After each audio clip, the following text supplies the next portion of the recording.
about making this action-packed. And what that translates to is each of you will be expected. Thank you very much.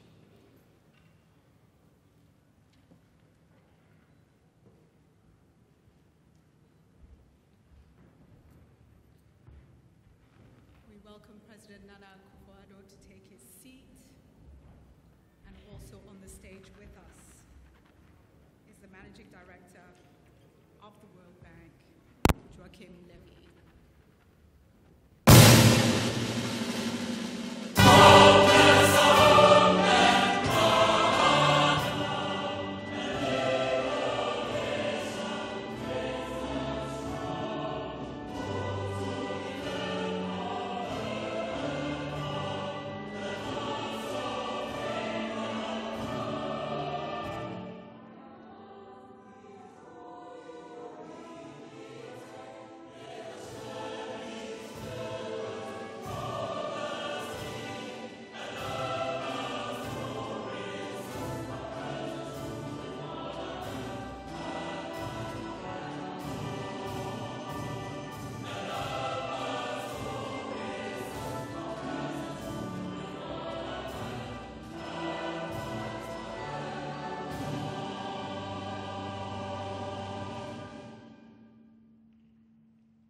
Good morning, ladies and gentlemen. A very warm welcome to you all. My name is Julie Gichuru, and I'm the host of the Africa Leadership Dialogues.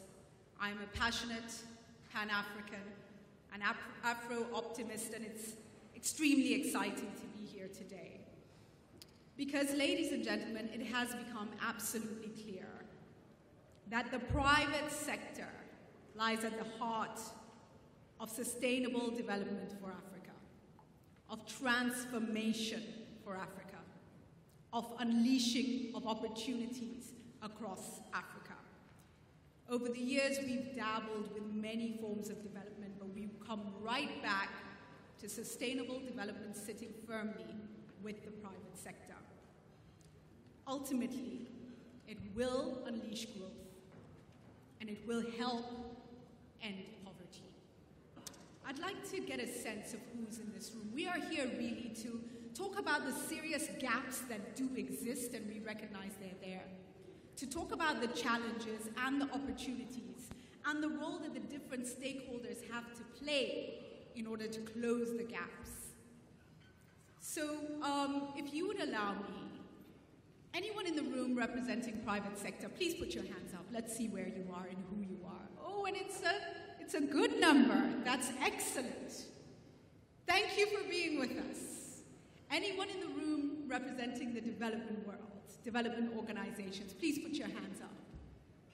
Again, well represented. Thank you. Can we see who is here from the public sector, governments? Let's see where your hands are. Yes. As we say in Kenya, asante sana, Mr. President, and all others from government and public sector. It's wonderful to see you here.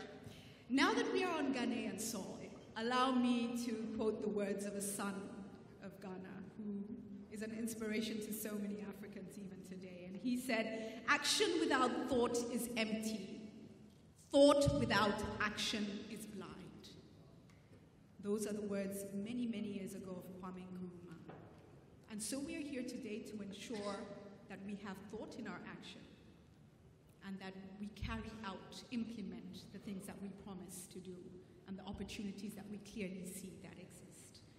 Without any further ado, ladies and gentlemen, I want to welcome to give opening remarks the World Bank Managing Director and Chief Financial Officer, Joachim Levy. Please, let's give him a big round of applause. Thank you.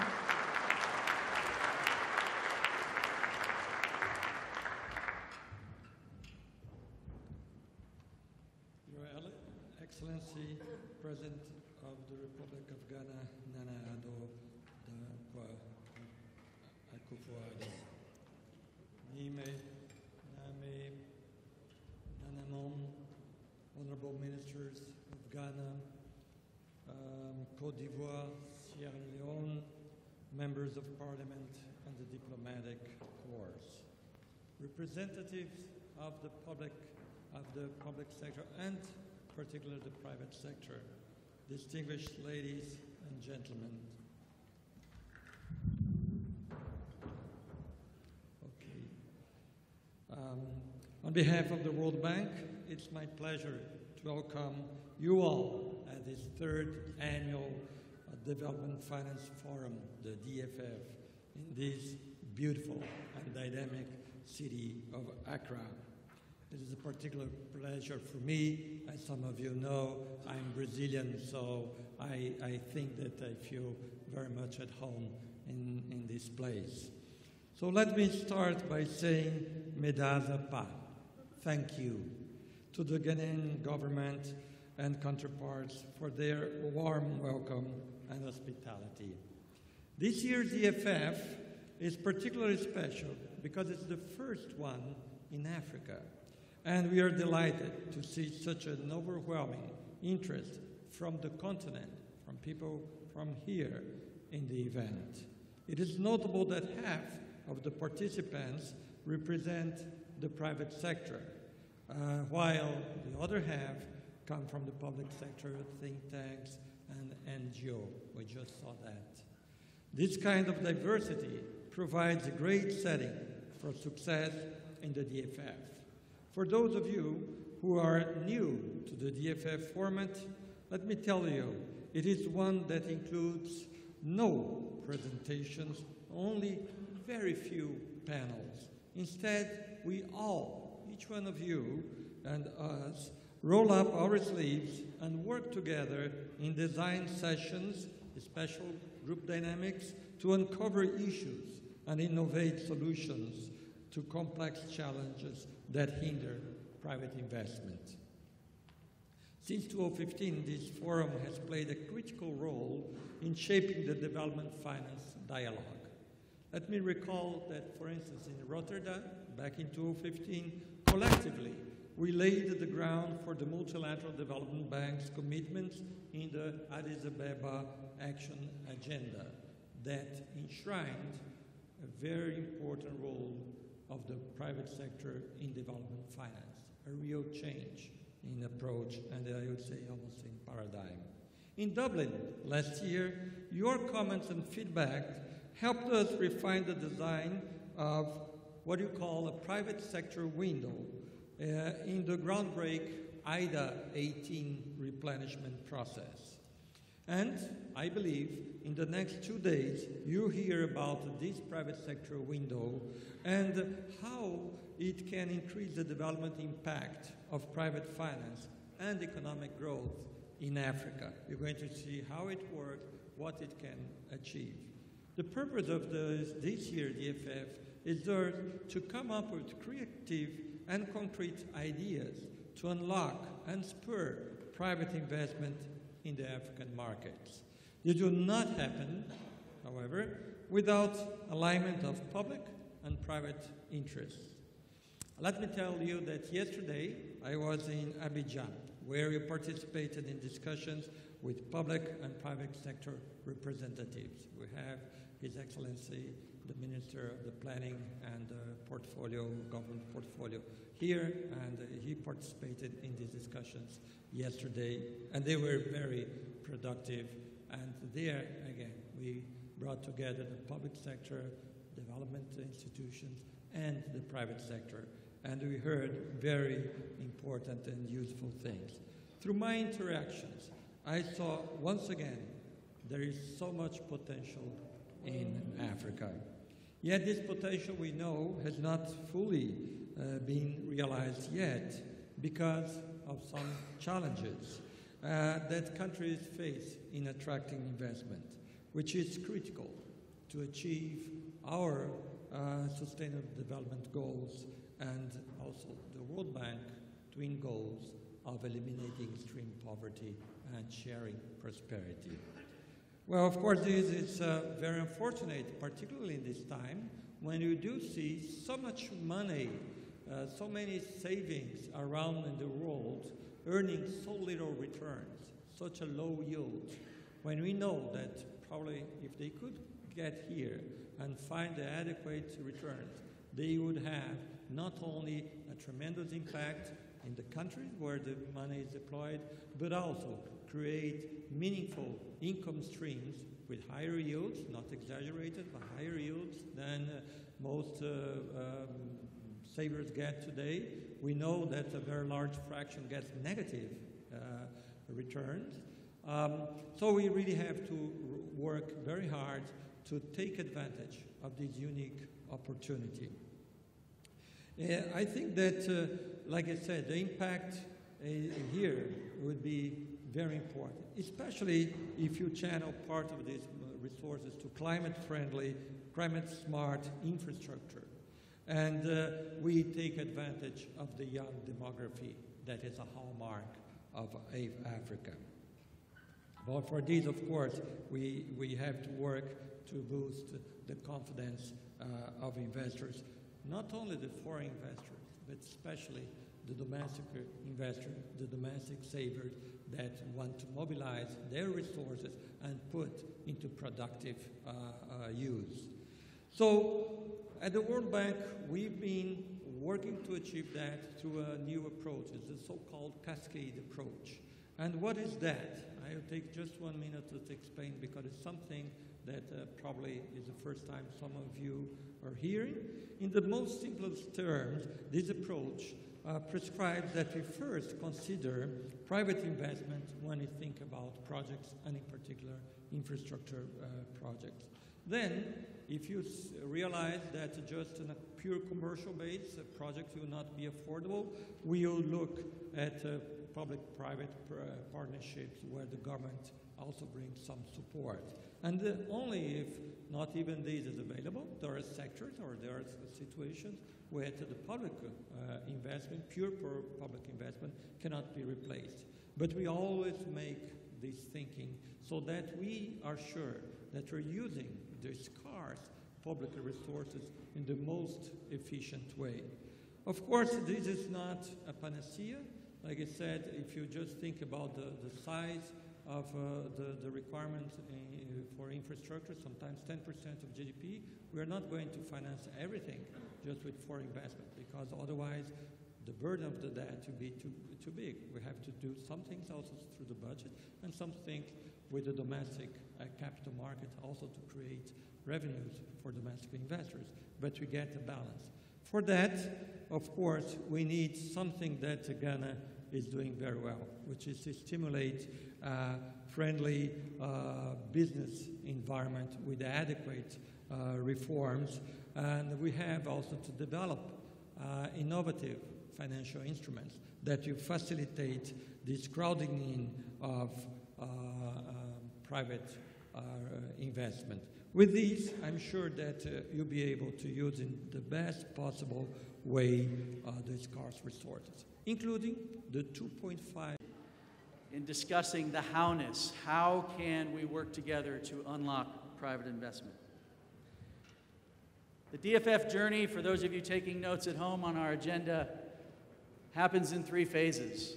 It will start with a bunch of context setting. In fact, this panel that's being set behind me is our first exercise around understanding context for how we will move forward in unlocking private investment in African markets. We'll move into conversations that you'll have at your tables around possibilities. What might be possible in how we will unlock private investment? And ultimately, by the time we end tomorrow, we will have moved into action-based conversations, actionable things that we as a team can take forward to move the needle on unlocking private investment. So that's our high-level agenda across our 2 days. It looks like our panel is just about set. So Julie, I'll turn it back to you. Or a little bit of music while we...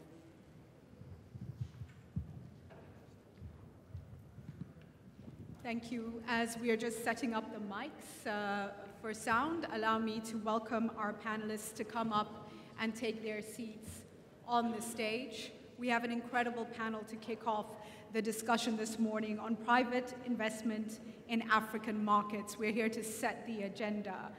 on the panel, let me welcome to come up and take seats up on the stage, Aliko Dangote, who is Chairman and CEO of Dangote Group, headquartered in Nigeria, but based across parts of Africa. Honorable Ken Ofori-Atta, Minister of Finance of Ghana, please, wherever you will be most comfortable, please do come up and join us. Also, Honorable Abdurrahman Cissé, who is the Budget Minister, Côte d'Ivoire. Thank you. Thank you for joining us. The Managing Director, once again, of the World Bank, Joachim Levy, please do come up and take a seat. And Helen Tarnoy is with us as well, Managing Director, Aldwych International, doing an incredible amount of work across the continent. Please do. And so I do hope we will be joined by Honorable Kenneth Ofori-Atta in a short while, and we shall just await the mics and get started. Thank you.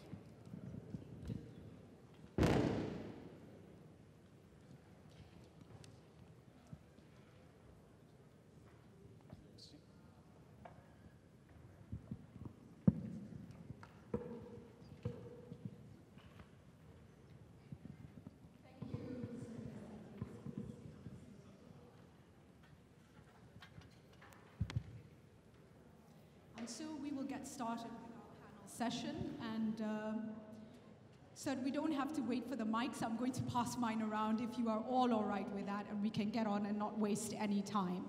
Of course, we have heard from the President this morning, we've heard from the Managing Director. And what we really want to do is tap into the challenges and the opportunities from your perspectives across the continent. We want to understand what can governments do better in terms of policy, in terms of the different rules, regulations, the laws. What do we expect to see? We want to understand from the private sector, what do you need, but also where can we challenge you to do better as well? What is the responsibility in terms of development from the private sector as opposed to just profit? And these are some of the conversations we're going to have this morning. I think my first question is going to come to the private sector. It will be addressed to Helen Tarnoy and Dangote. Aliko, to you. We want to understand the challenges that you face and your needs ultimately right now. But as you address that, we would like to get a sense of where the greatest opportunity for transformation for Africa comes from, not just for profit, but ultimately for change, for development, and for benefits to the people of the continent. Where does the greatest potential lie? So, thank you very much, Helen. I will begin with you. Yes, indeed.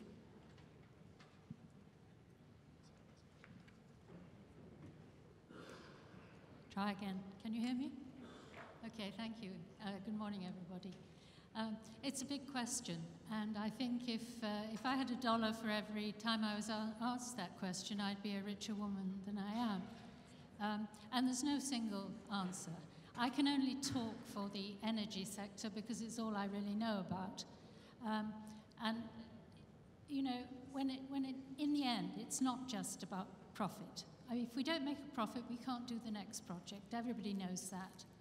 But at the same time, energy, power underpins every other aspect of life in our countries, whether it be in Africa or anywhere else. You can't pump water without energy. You can't connect people to the great world of information without energy. It is absolutely vital, almost no matter what type of energy it is. It's really, really important that people have access to electricity. I'm not one to throw rocks at governments, let alone utilities. I've run a utility myself, and I know just how hard it is. But there are some things that must be done. And in places where they are being done, we are seeing transformation, such as in Kenya, for example, your home country, where the consumer of power pays the cost of power. It's as simple as that. And where countries, governments are reluctant to raise tariffs to a level where they cover the cost of generating power, you see enormous deficits, lack of power. That is, I think, the single most important thing that governments can do is have the courage to explain and persuade that consumers not only have to pay the real cost of power, but they have to pay. The level of theft and the level of loss in the systems is astronomical, and it prejudices not only the ability of those countries to attract more investment, but also it prejudices the people who honestly do pay their bills, because for everyone who pays his bill, there's somebody sitting next door who's not paying. So effectively, he's paying twice. So those are the fundamentals on the government side. On the private sector side, well, where are we? How many of us are there actually delivering transformational projects? It's hard, it's difficult. People talk about patient capital. You've got to be very patient, but there just aren't enough of us. We are a small company, and yet with the help of the World Bank and the development finance institutions, we have developed and closed the financing of 3 major power projects in sub-Saharan Africa in the last 3 years. But where's everybody else? So that's my challenge to the rest of the private sector. We've got to do better. Thank you so much. So, Aliko, I come to you now with the very same question. What are the challenges? What do you want from public sector? What do you expect from governments? But even more than that, in terms of potential and balancing purpose and profit, where is the greatest potential for Africa? Where does it lie, please? Well, thank you very much. I think, first of all, maybe I would like to thank the World Bank for organizing this kind of forum in Ghana, which is sort of Africa, and I think it's really great. I mean, it shows the concern and also the seriousness of World Bank to unlock private sector investment in Africa, which I think is very, very important. There are a couple of challenges, which I can mention quite a lot of them, but maybe I will mention just a few, which is, if you look at unstable macroeconomic environment, also capital markets are not very deep.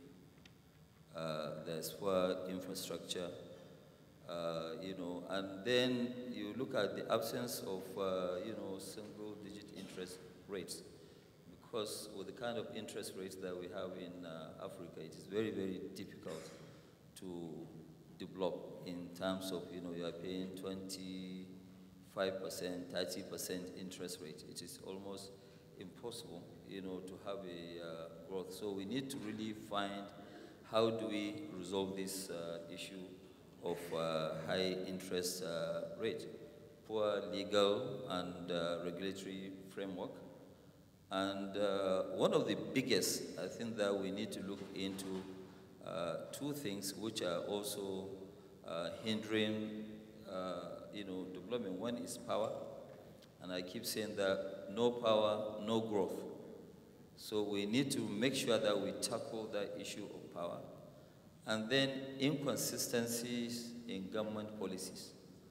The governments, they have to be very, very consistent. It's not good where now you set the rules of the game, and when somebody is about to score the goal, he will realize that the goalpost had actually been moved behind his back. So, and it has happened in a lot of countries, which I think is very, very key in terms of, for us to make sure that, yes, we really do understand. And then we need to really monitor smuggling under declaration of, this adulteration of products. This will really, really, really help if governments can really look at, okay, fine. And then the inefficiency in our borders, because the borders need to be operated seamlessly, because if you look at smaller countries, you now look at ECOWAS. If I'm a small company here and I'm producing things in Ghana, it means that, yes, I should access the 15 other markets, and which means I have no limit to growth. And that's what needs to be done, so that I don't have to go and set up factories all over in Ghana, Cote d'Ivoire, Togo, Nigeria, Senegal. No, from here, you can actually ship and you go and now attack the other markets. So we should allow free movements of goods and services, goods, people, and services. The opportunities, as you said,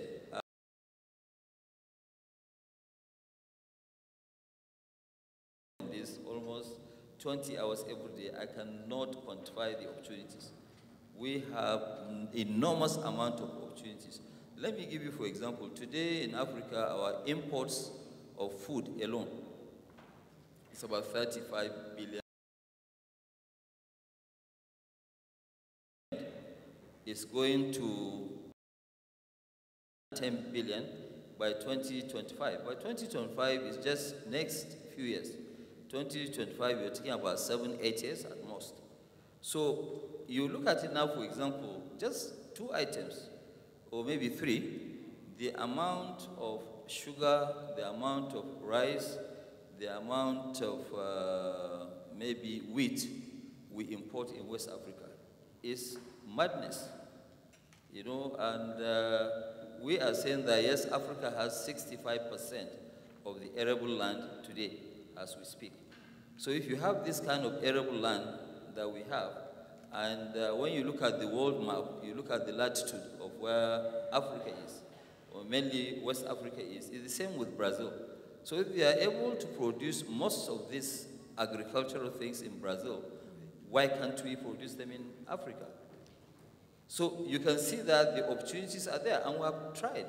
You see, before, when you talk about agriculture, we as Dangote, we don't really look into agriculture. But right now, we're going in big time. Today, we are doing 1 million tons of rice, which we will achieve. We have ordered 10 rice mills to produce 1 million, all at once. And we are doing also sugar, which is about 1.5 million, tons, which we are going to achieve by 2023 in the next 5-6 years. And this will save a lot of effects. Thank you for that. You know, agriculture is a very painful thing for Africa because we've been told 65% of the arable land is here in Africa. We know that small-scale farmers across Africa probably offer the greatest potential for turnaround and growth for our continent. We're going through an incredible biting drought across parts of Africa, and yet this is the greatest opportunity for us. I come now to the ministers. It seems utterly ridiculous, and it's a conversation we keep having, but you've heard the investors in our continent share their challenges with you this morning. So I come to each of you with a question. What is working, and what are you doing specifically to encourage greater investments, private sector money into Africa, knowing that private sector funds are looking for consistency, they're looking for returns, they're looking for stability. Minister Cisse, let me start with you. Thank you. Oh, sorry, please go. Thank you, thank you. Thank you. Thanks again. I would like to thank also the World Bank for the invitation. It's great to be here. As you say, we face huge challenges, and the biggest one, when I look, is the demographic transition. We basically need to find 800 million jobs before 2050. So we need to face it, and we need to do it. So the public sector is doing its side. In Côte d'Ivoire, for example, what we've been trying to do over the past years was to work on a couple of pillars. One of them was macroeconomic resilience. So we had to make sure that the macro environment was good. So we work on fiscal deficit. We try to keep it around the 4% level. We work on our debt to GDP ratio, which is around 40%. Inflation, around 1% in the country. Also currency. And because our currency is pegged to euro, it's relatively stable. So these are basically one of the first things that we've been working on, making sure that the macroeconomic environment was really stable. Second thing was improving business environment.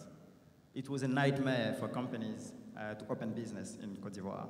You had to go through like a lot of different offices in order to open a business. So we try really to focus on facilitating trade in the country. Now you can create a company in less than 24 hours. The cost of creation is $30, and we actually also put a strong emphasis on governance. Governance is key. One thing that we did was basically to dematerialize and use ICT as much as possible. in order to make sure that you reduce manpower intervention for businesses. So right now, you can pay now your tax online. You can declare your tax online.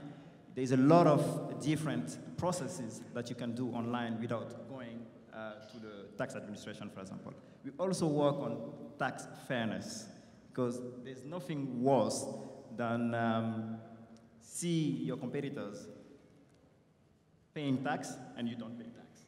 So we need to make sure that we have basically a good competition in the country. And that's something that we work on. Now, everything that you do in Côte d'Ivoire in terms of tax control is automatized.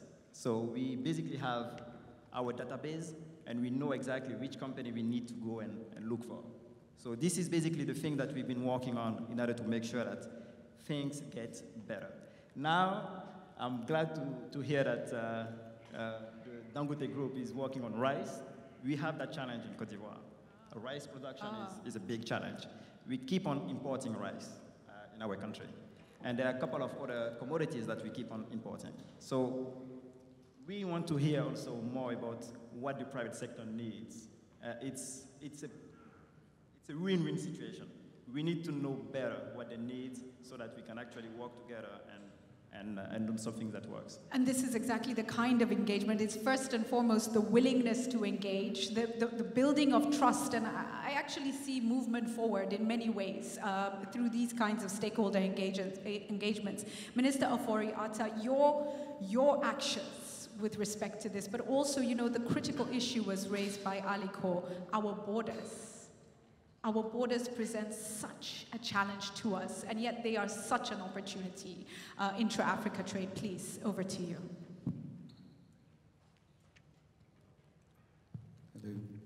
Thank you very much.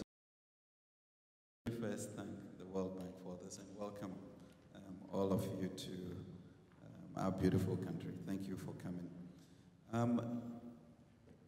You know, I think one of the challenges, as the President said, we've been in power for 5 months. And we come back to the issue of power, as Aliko is saying. And it's on 2 levels, in terms of A, how we have mismanaged it, and also not looked at a renewable option. So, as the President said, we're trying to clear the backlog so that we can get back into some decency as to how we negotiate these contracts and ensure that there's stable power for everybody. So that's the power issue on the megawatt side. Then I think we have a power issue of the empowerment of our people and the economy to be able to make sure that we realize the objectives that we have. And so for us in these 5 months, was to see whether we can get our hands around the macroeconomic framework. Because in the end, without stable macroeconomic framework and a discipline, we have issues. Our people cannot produce, and investors will not come in. We also have to move to supporting the skills base of our people so they can take advantage of the opportunities that we are opening in the economy.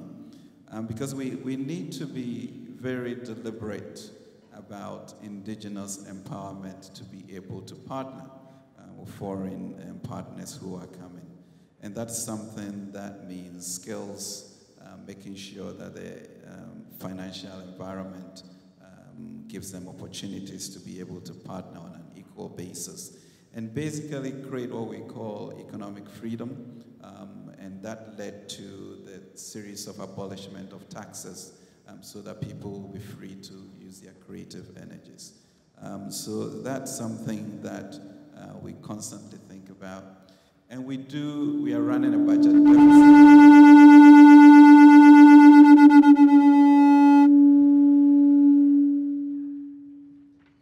We are also running a budget deficit, which means that we don't have savings. On the government level, corporates have not done well the past few years. They also don't have, and because of the level of income, national savings are also low. Clearly, that has to be filled. And this is where the issue of bridging the gap as to what people know about Ghana or Africa, and the information asymmetry to get people attracted to that, and also for them to be able to bring the needed resources to fill the gap. But I think for us as a government, with the intention of quadrupling or 10 times the size of the GP we have in a certain framework, have to be also conscious that, come that realization, Ghanaians are the center of that development.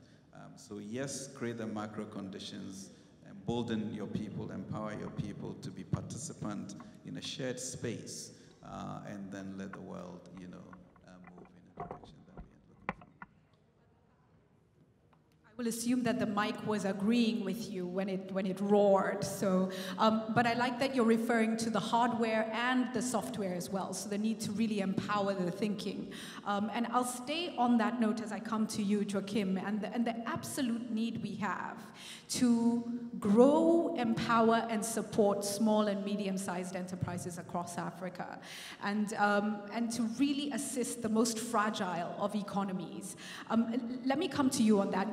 We talk about formal in Africa, but the normal is actually the informal. That is the honest-to-goodness truth. And so how do we empower and grow these people who strive so hard, but just need capacity building and support to get to the next level? What is the World Bank doing? All right, I think that are many ways to do that. And there are things that we, as multilaterals, can do. I think that what the minister mentioned about the way you collect taxes, the way you design taxes is very important for small enterprises to have the adequate, say, tax burden, and especially to free it from some vagaries of tax collection is extremely important, and it makes a huge difference to small and medium companies. Now, in addition to this, of course, there are several other things that are related to really, as you mentioned, create capacity. And there, I can cite, for instance, some projects that IFC has been doing in many countries in terms of, ranging of how to create adequate management tools and provide this type of training to small companies, creating toolkits that can be really used in a large number of companies, sometimes even thinking about succession and some things that are very specific to small companies. We have recently signed an MOU in terms of also of helping to disseminate the international financial reporting standards, the IFRS, through small medium companies. Why is that? Because if you don't have clear accounts, it's very difficult to get credit, and you go to the bank and what you show. And more generally, of course, we also, in addition to all this capacity building, we do work with governments and with banks and other institutions to facilitate the access to credit, and there will be a part of our private sector window also, for instance, the agricultural sector, to facilitate access through blending mechanisms to lower interest rates, and also develop de-risking mechanisms. Again, we have examples of cooperatives and so on, where we have done this effectively. So it goes from taxes to the business environment, to training companies, and then, of course, access to credit. Thank you so much for that. I was going to go into risk mitigation efforts, and I know there are organizations like the African Development Fund in the room that are doing many things alongside other organizations. Aliko, in terms of risk mitigation in Africa, is enough being done? And aside from that, what do you think the smaller businesses, alongside the businesses, require to really build capacity and to put funds into African economies? Well, I think one of them, is the, what do you call it, the improved macroeconomic environment. one of the things that you need to do, you can also access MIGA, and which I think will help in terms of this, and also credit enhancement by the government. We have something like what we do in Nigeria, where the central bank will guarantee for you to have a single-digit interest rates. So money that they've taken away from the banks, and in terms of putting it in their reserves, earning zero interest, they can lend you. They don't lend you directly, but they lend you through the, bankers. So I think, if they also make sure that the policy is there, there's consistency of policy, it will help.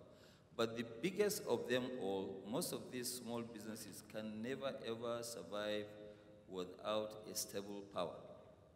Because majority, comes back to energy. Yes, comes back to energy. I mean, because if you look at it today, 48 countries in sub-Saharan Africa, which I think they have about 1 billion population, they only generate the same amount of electricity with Spain.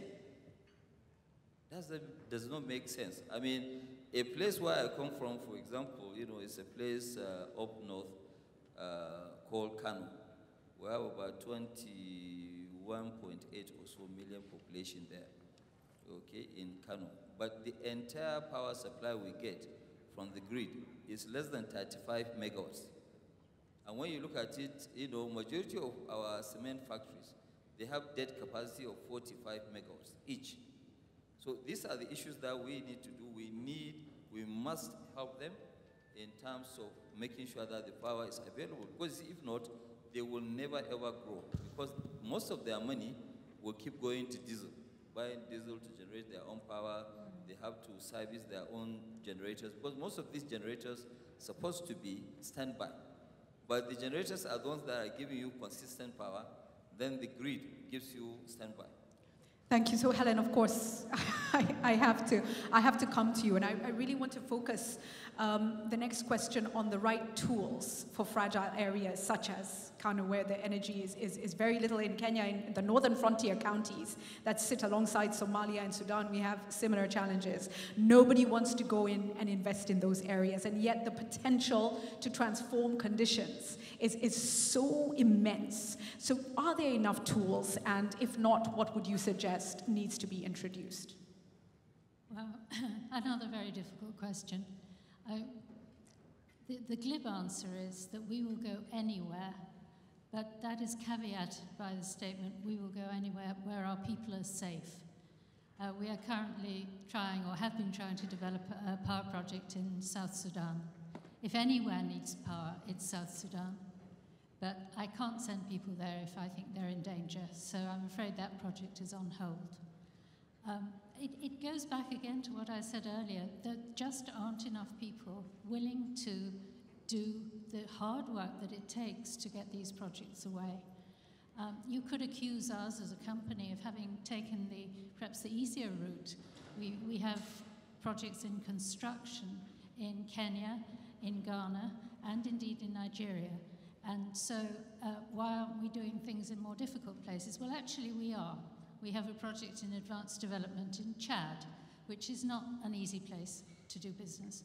What characterizes a lot of these countries is that the concept of independent power is either not welcome, because there is a feeling that power is something that the state should provide, or else it's new and we're groundbreaking. We're having to devise everything from scratch. The demands of project finance to get these larger projects away, or even smaller projects, are very, very challenging for governments' counterparts who've never done them before.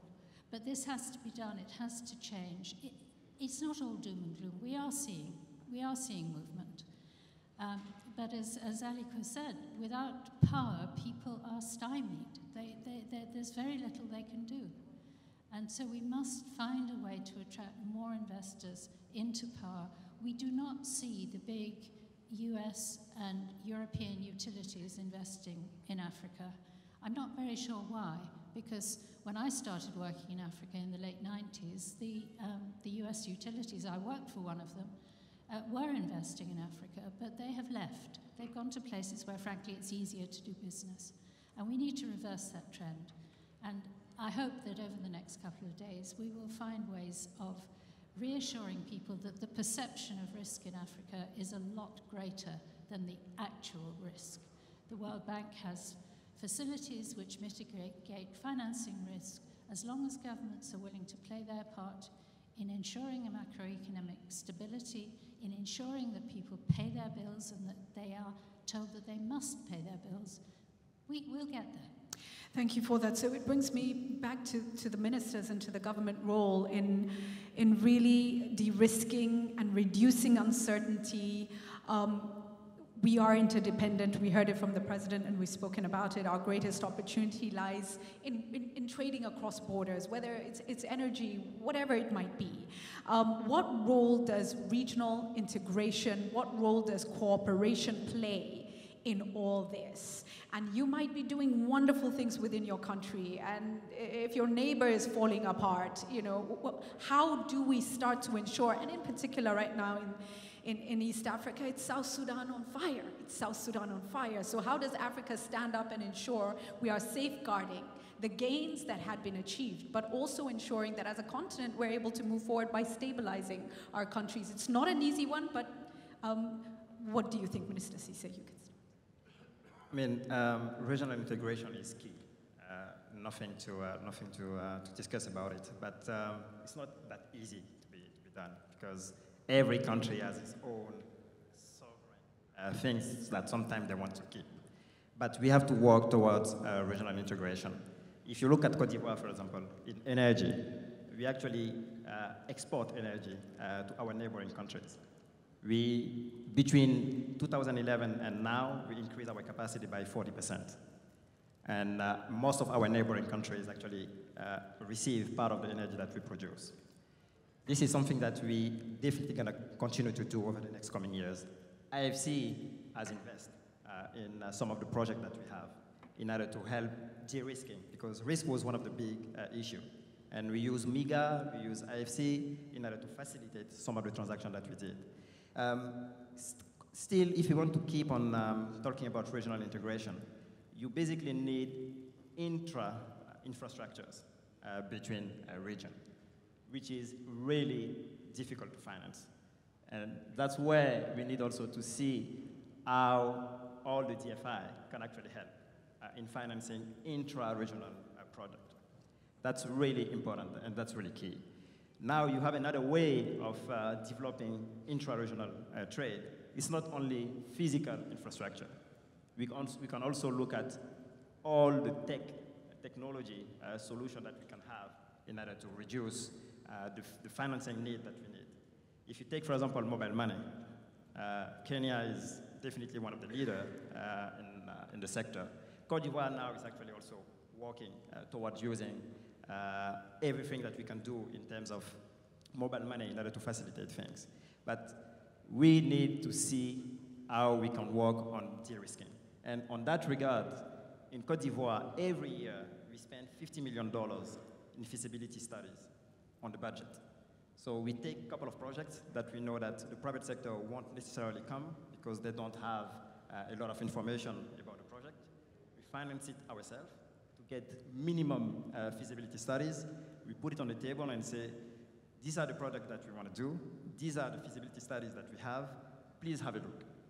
And that's definitely helped in easing the process. Thank you. Did you want to come in? Yes, Aliko has a contribution. Yes, no, I think my advice, Honorable Minister, it would be better if you get the private sector involved in those feasibilities, because it's not good enough for me to go and collect a government study and work on it.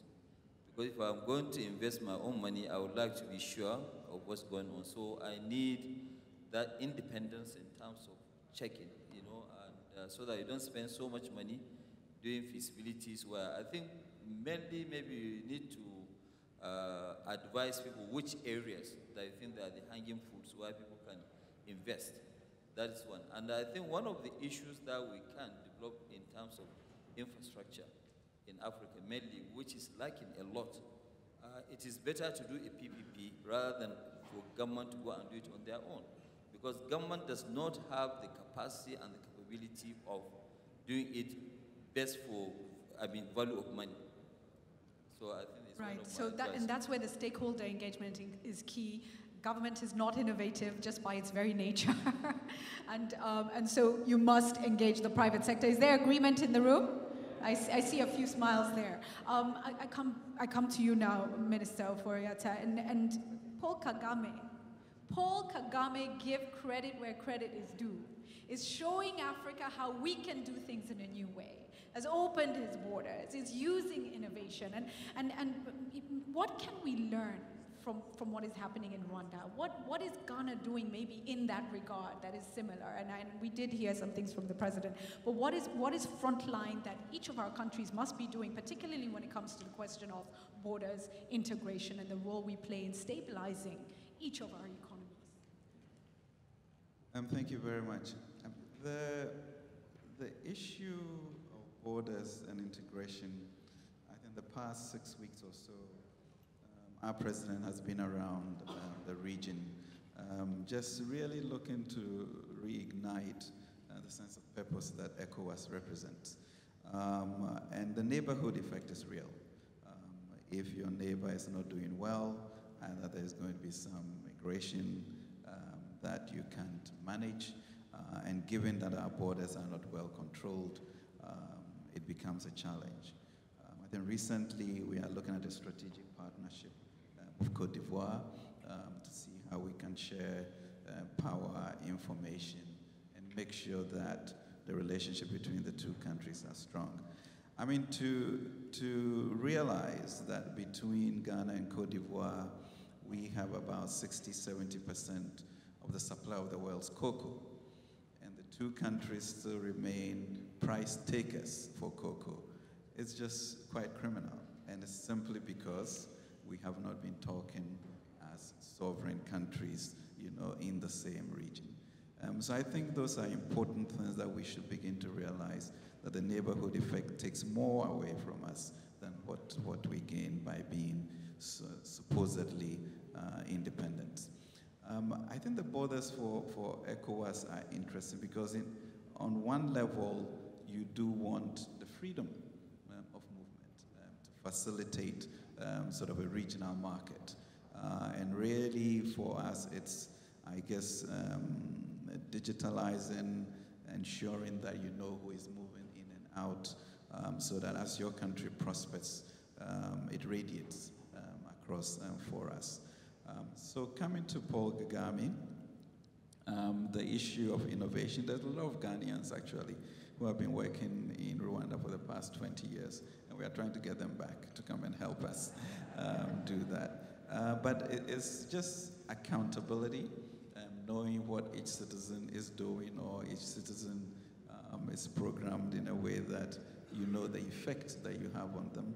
So we are moving towards giving everybody a clear ID card, because if you look at, let's say, Brazil's Bolsa Familiar, you cannot do it effectively if you don't know where people are resided, so that your social interventions can be more targeted instead of, broad application of that.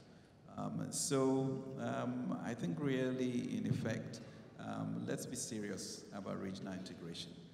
Let's understand what we can share with regards to power pool, with regards to trade, with regards to movement of people, and with regards to empowering the citizenhood, so that people can be more entrepreneurial in what they do.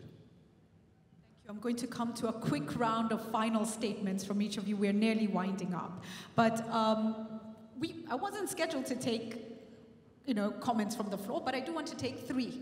If you can keep them to 30 seconds, because I think it is important to get a sense of different contributions from the floor. So please introduce yourself and very briefly make your comment.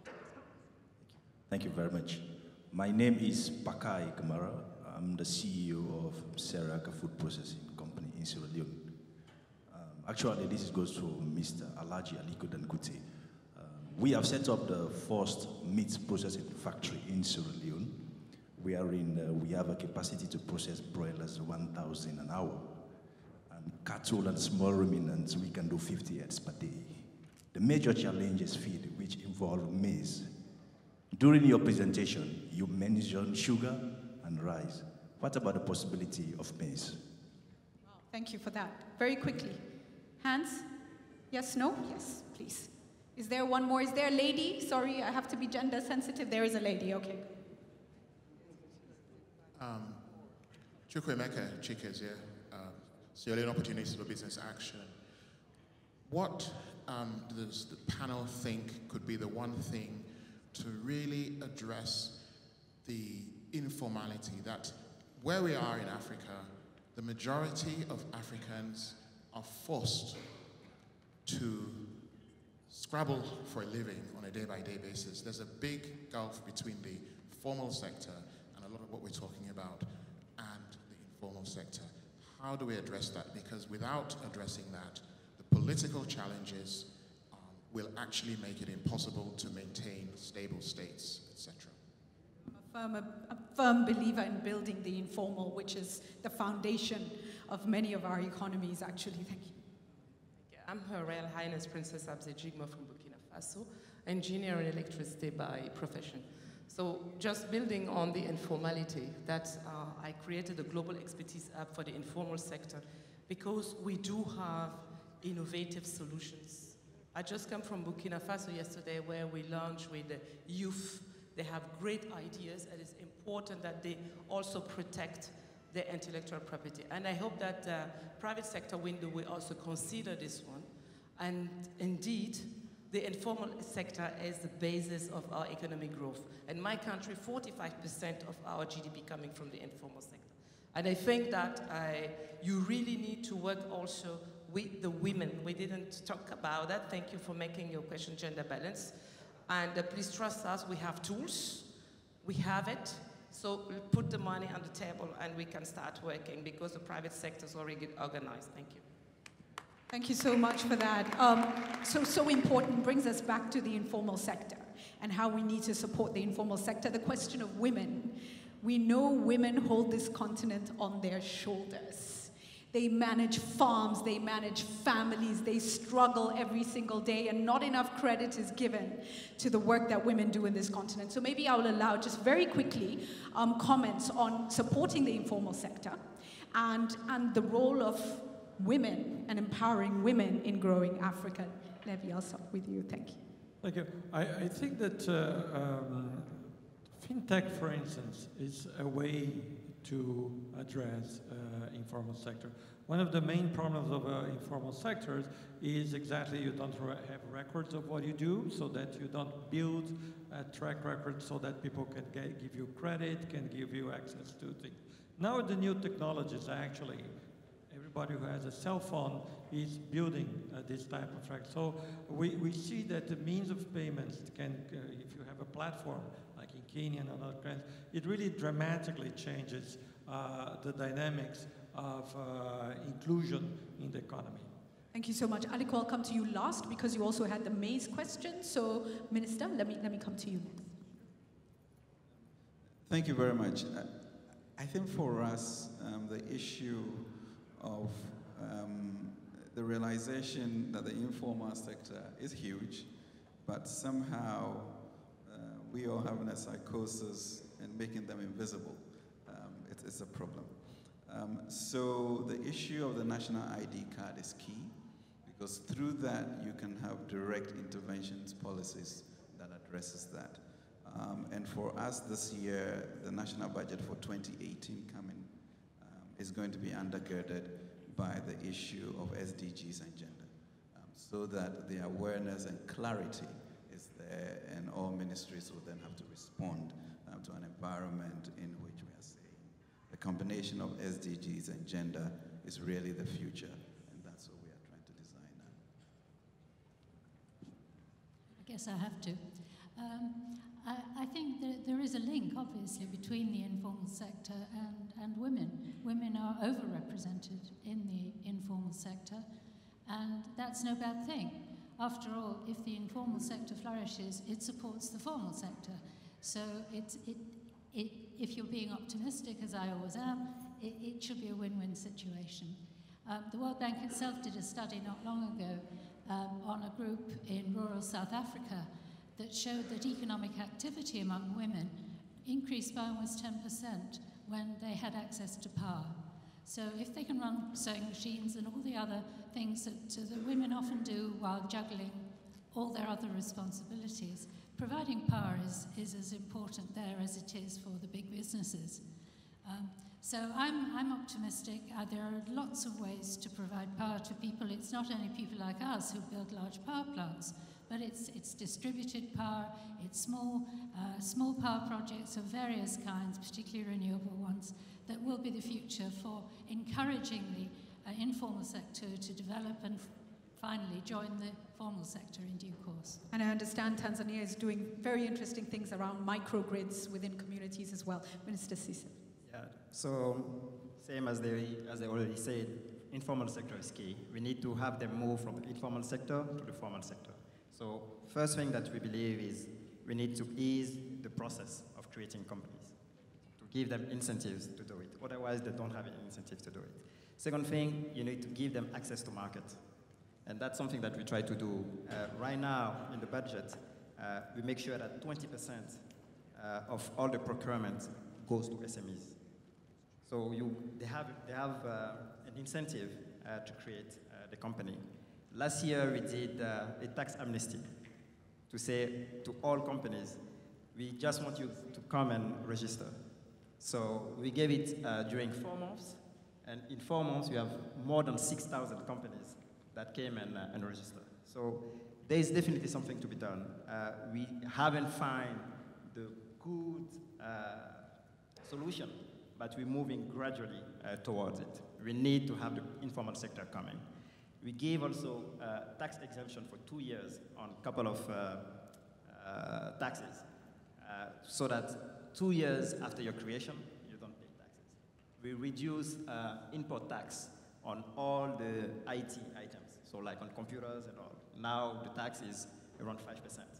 Also to get people more involved in tech, to really help unleash the potential in the tech sector.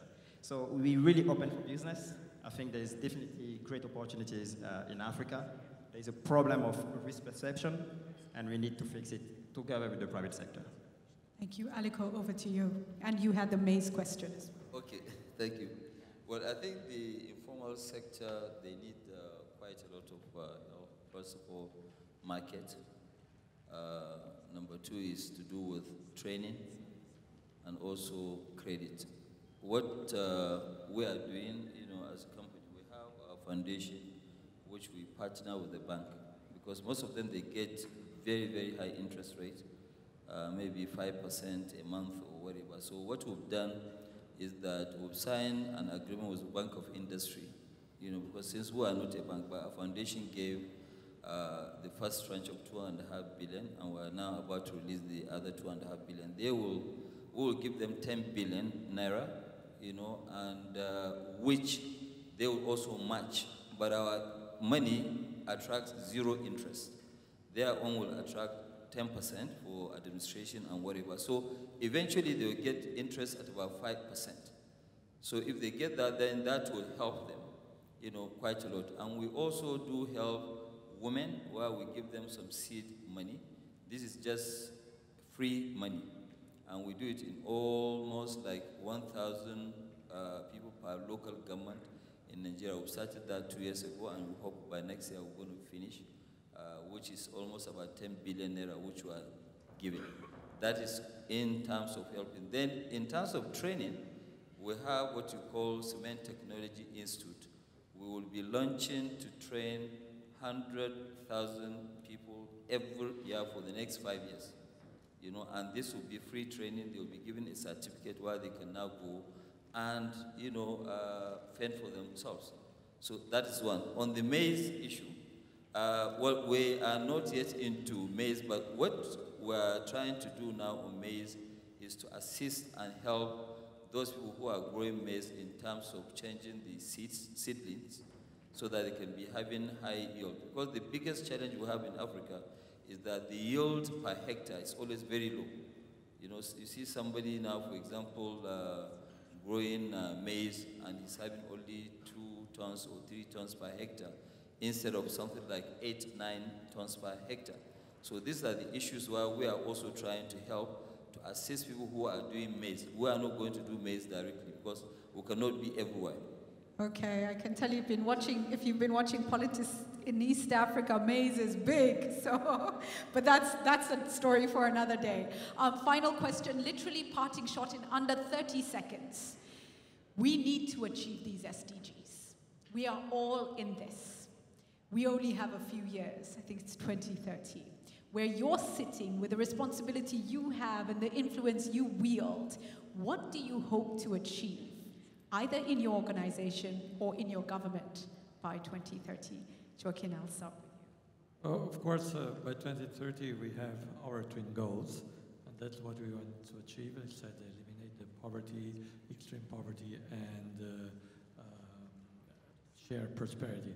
I think in particular in Africa, and well ahead of that, I think especially in economies like here in Ghana, Ivory Coast, and several others, the stage of development is such that it's very clear that people need and can afford to pay for energy and for efficient infrastructure that will increase their productivity so much.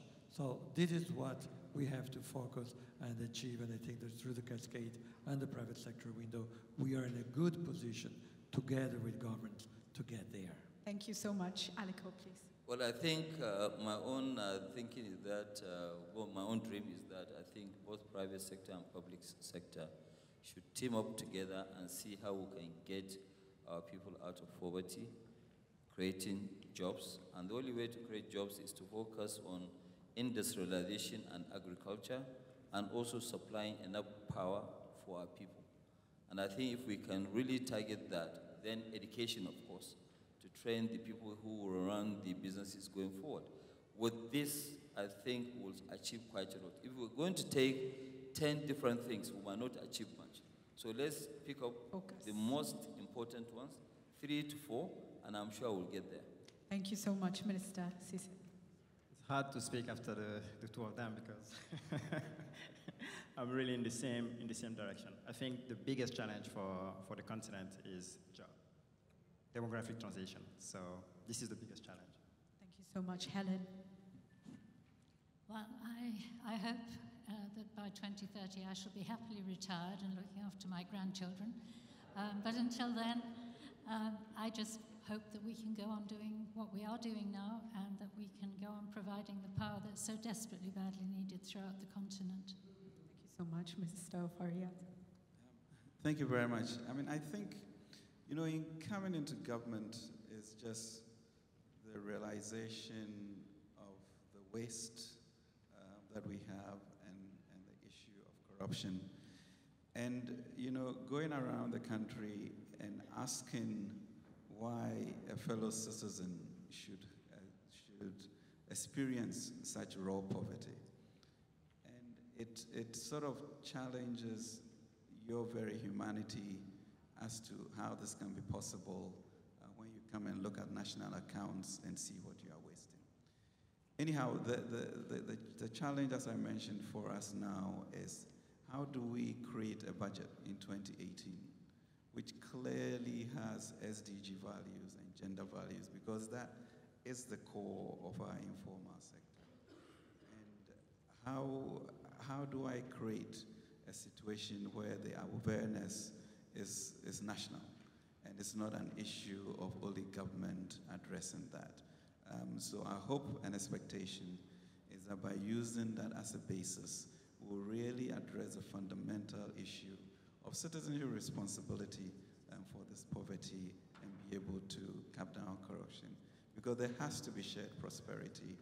And even in the 2017 budget, a huge part of it was what we call the preferential option for the poor, just to ensure that even as you reduce taxes on the corporate level, nuisance taxes for the informal sector were also eliminated.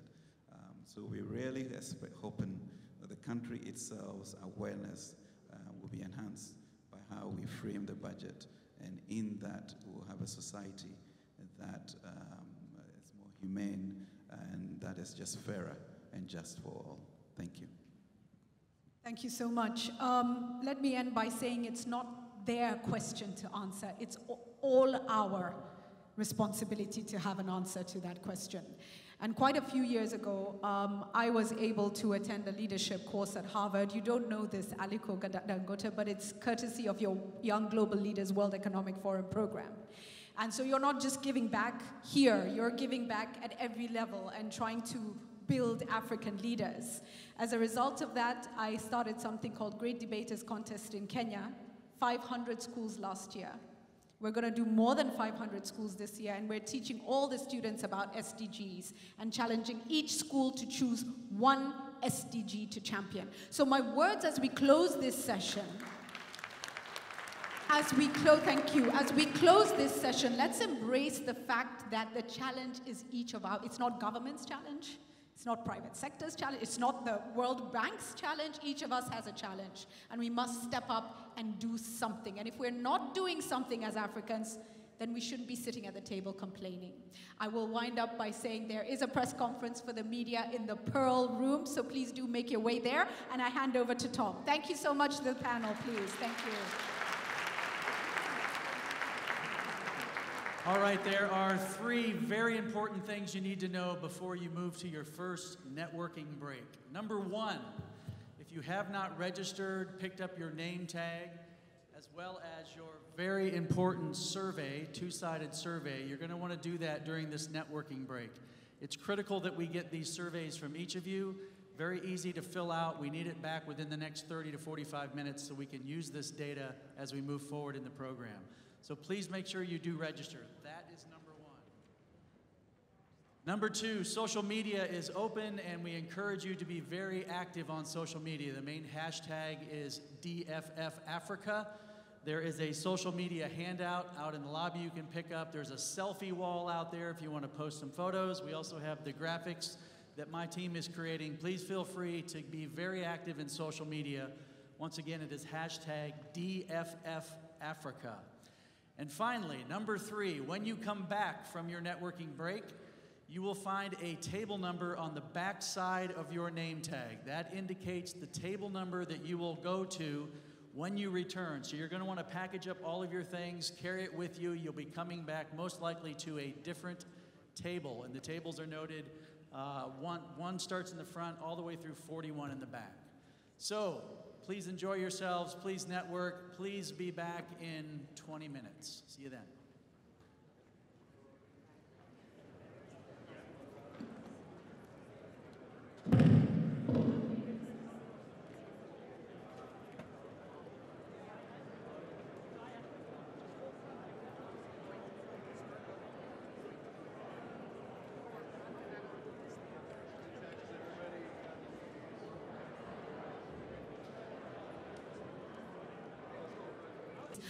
Minister, let me come back to you. And you know, we are living in an extremely difficult time.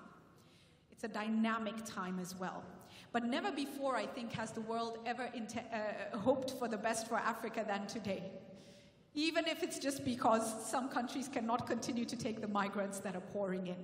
So we have a lot of goodwill to build our economies. At national level, how do you take funding and commitments like this? How do you take the goodwill building up around Africa and Success for Africa to really leverage and spur investment within the country? What are you doing in Sierra Leone, and what would you advise other countries to do?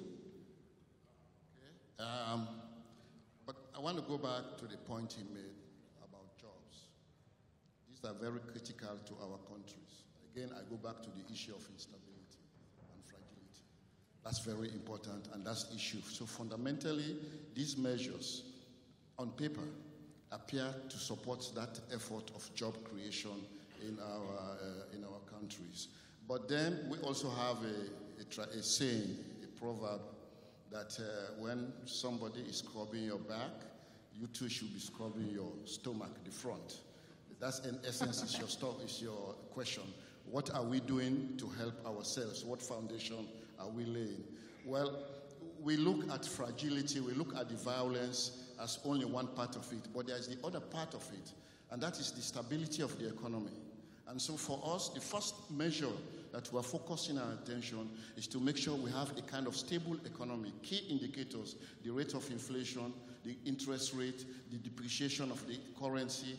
These are critical issues to any investor that is coming to a country. So, and they are at the foundation of what we call macroeconomic stability. The focus of my work, the key, and I have my staff here. Every day we wake up in the morning, I have Bank of Sierra Leone staff here. These are the key indicators that we watch, what we do and what we arrange about them. But that's not the end of the story. A lot of reforms are now ongoing. Legal reforms, financial reforms, all of these are ongoing. For example, we have what you call now the asset register at the Bank of Sierra Leone.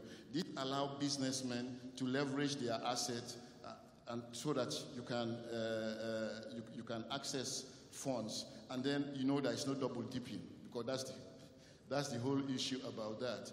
We've created a fast-track court, again, because this is the issue of governance. We have removed all commercial litigation out of the regular court and brought a commercial court in place. So all legal limitation, all legal litigation are now handled from that angle.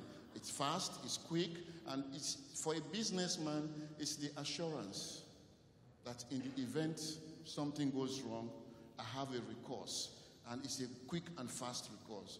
These are among the series of measures that we are putting in place now to reform the society. It's an ongoing process.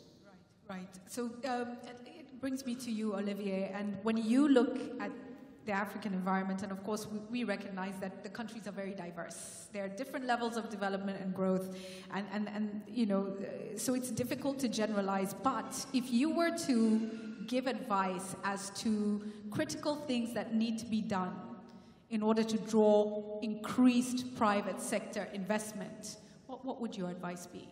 Number one, I need to define which private sector. If we are talking about the big companies, you know, I'm not interested in those. They can take care of themselves. They are being taken care of. What I am interested in and what we are focusing our efforts on are on those SMEs. Number one, and continuing on what Axel was saying, is discrimination. We all know that a businessman, I mean a small business with 200,000 euros of turnover is not the same thing as 2 million. And yet we put them in the same basket of SMEs. And they behave totally differently. I know that working in Guinea is going to be very different from working in Burkina Faso and working in Uganda. And therefore, those dimensions are absolutely essential if we want to have any sort of efficiency in the way we are. So then we come to the question, who is willing and ready to finance those things? And there are a few observations. Very surprisingly, we have demonstrated over the last 15 years that there is a business model that can work. I mean, we are not losing money. We are not making a lot of money, but we are not losing money. Where are some of the problems? We have investors, DFIs, so we have the FMO from Holland, we have EIB from Europe, we have the BO from Belgium, etc., Proparco from France. We don't have yet IFC. We are very much looking forward to an opportunity to work with IFC as a shareholder. What is the problem? Those same institutions are extremely aggressive, and I love to see what I'm seeing today, to try to address those issues. But they have a few constraints. There are two constraints. Number one is the regulation that they have expectations on the returns that are totally out of line.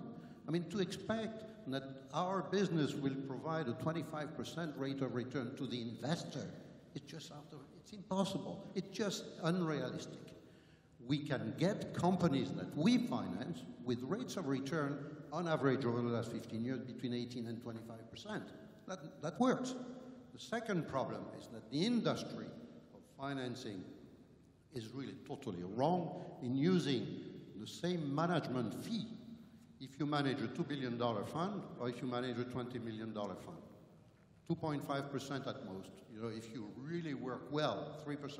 It's impossible to manage small businesses with a fund with a management fee such as this one. So the answer, and that's where I'm very much looking forward, very interested in the idea of PSW, is how does the blending program that PSW offers can help in this.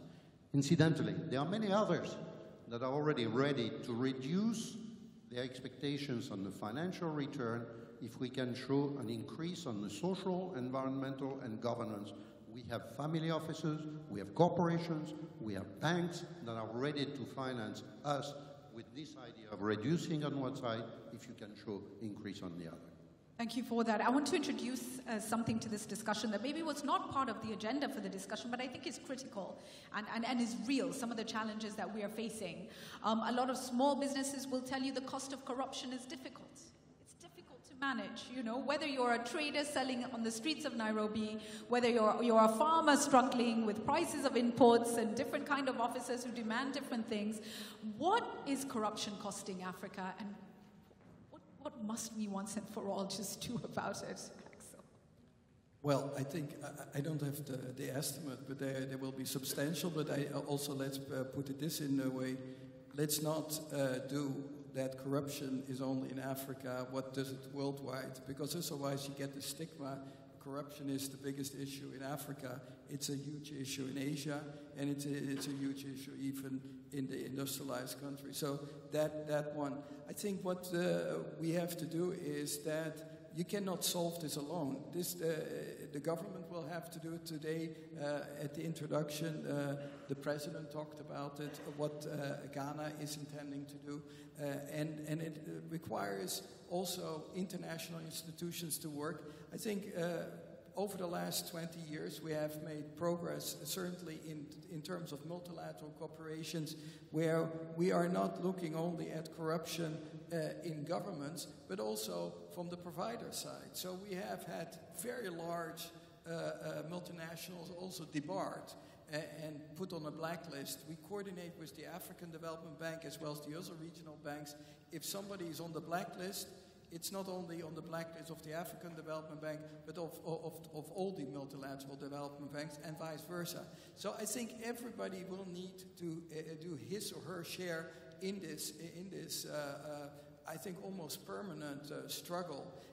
I think what we can also do jointly is radical transparency and put as much out there so that basically people can follow what you are doing, that you are held accountable. That should be certainly meaning that multinationals or multilaterals need to be as accountable as possible. But I would say also other firms should try to push that agenda a bit further. Thank you for setting that context. Thank you so much, Minister. What is your government doing about corruption? Let me start by admitting that there is corruption. Let's start with That's that. a good place to start, is to recognize. Okay. Let's recognize that.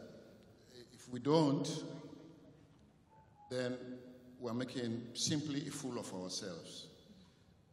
But it's a hydra-headed animal. It's very challenging, and the reason why for me it's such a worry is that some of our cultural practices are now being transformed to corrupt practices. And if that happens, continue to happen, it will take deep root, and it has a potential unimaginable. So it's the kind of thing which we should all focus our attention. But it's the kind of thing which should not drive an international investor, because we should be able to draw from the good practices of the international investor, rather than just dismissing a country. It's a corrupt country, I'm not going there. What my country is doing about that, we recognized a long time ago. And we set up an anti-corruption commission that constantly pursues this matter. And to heighten that work, various sub-programs, like currently, there's a program called Pay No Bribe that is right across the country. Policemen are being encouraged. But for me, the most encouraging bit about that program is the educational bit. In clubs, in schools, in colleges, anti-corruption clubs are being established. When you begin to nip it at that level, at the low level, you have a great potential for a future. Yeah, so let me conclude by saying, yes, there is corruption. Let's admit it, and let's put together programs, and let's do something about it. Thank you very much. Let me come to you, Olivier. Your thoughts? Well, to be very, very blunt, we are at the wrong end of the stick on this matter. When you are a very small company, dealing with trying to do your business in production or whatever in some countries, you are submitted to, by whether you want it or not, by corruption. First observation is I noticed that there is tremendous improvement and at least an awareness and a willingness to address these issues in many, many parts, and sometimes people don't even know about it. So we want to provide encouragement to go along those lines. So whether it is in the international community, whether it is in the governments themselves, the civil society, they are playing increasingly an important role in all this, and I'm very, very pleased with this. Second thing is that we need again to be very specific. Let me give you an example. We have a company currently that we are supporting, and it's almost going to go belly up, I hope not, because the government is 1 year late in paying. Okay. Now, what sort of situation is this? A, it's an invitation for corruption. There is no question. Number two, how do you resolve that type of thing? So our recommendation, unfortunately, to many of the countries, the companies that we support, is try to stay a little away from the government. If you can find your client somewhere else, big companies. Very sad recommendation to make. Isn't it unfortunate? Exactly. But especially considering government is probably the largest consumer of most products and services. Let me give you those examples where I do hope that we can get support from the international community and the World Bank in particular. We were talking about moving from the informal system to the formal system. We are financing a company in a country I will not name, and we promoted the idea of formalization. 70% of the employees said no. We don't want to be formalized. Why? Because I become known and I'm part with the register, with the government, I'm going to have to pay taxes, and they run away. Minister, this is your challenge. No, wait a minute. I have another case. You have a company that is, we encourage to do everything decent work, and they have health security, pension, retirement, you name it, and they pay taxes.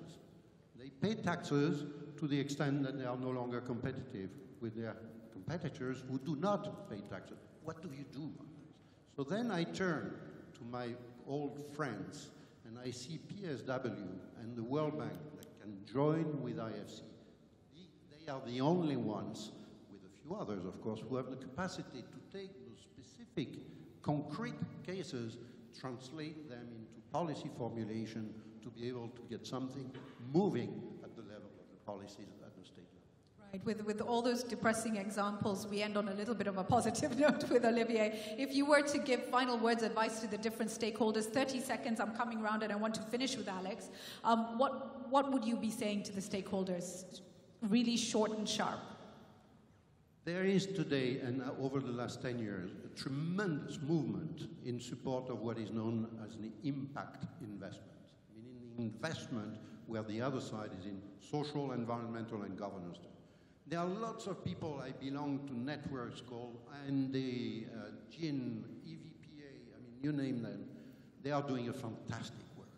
What they are missing is really the support of the big institutions, where they can bring some of the very concrete, solid cases that can then be translated by the World Bank IFC into helping governments into a formulation of policies that would be more conducive to provide incentives to SMEs on one side and reduce the risks on the other.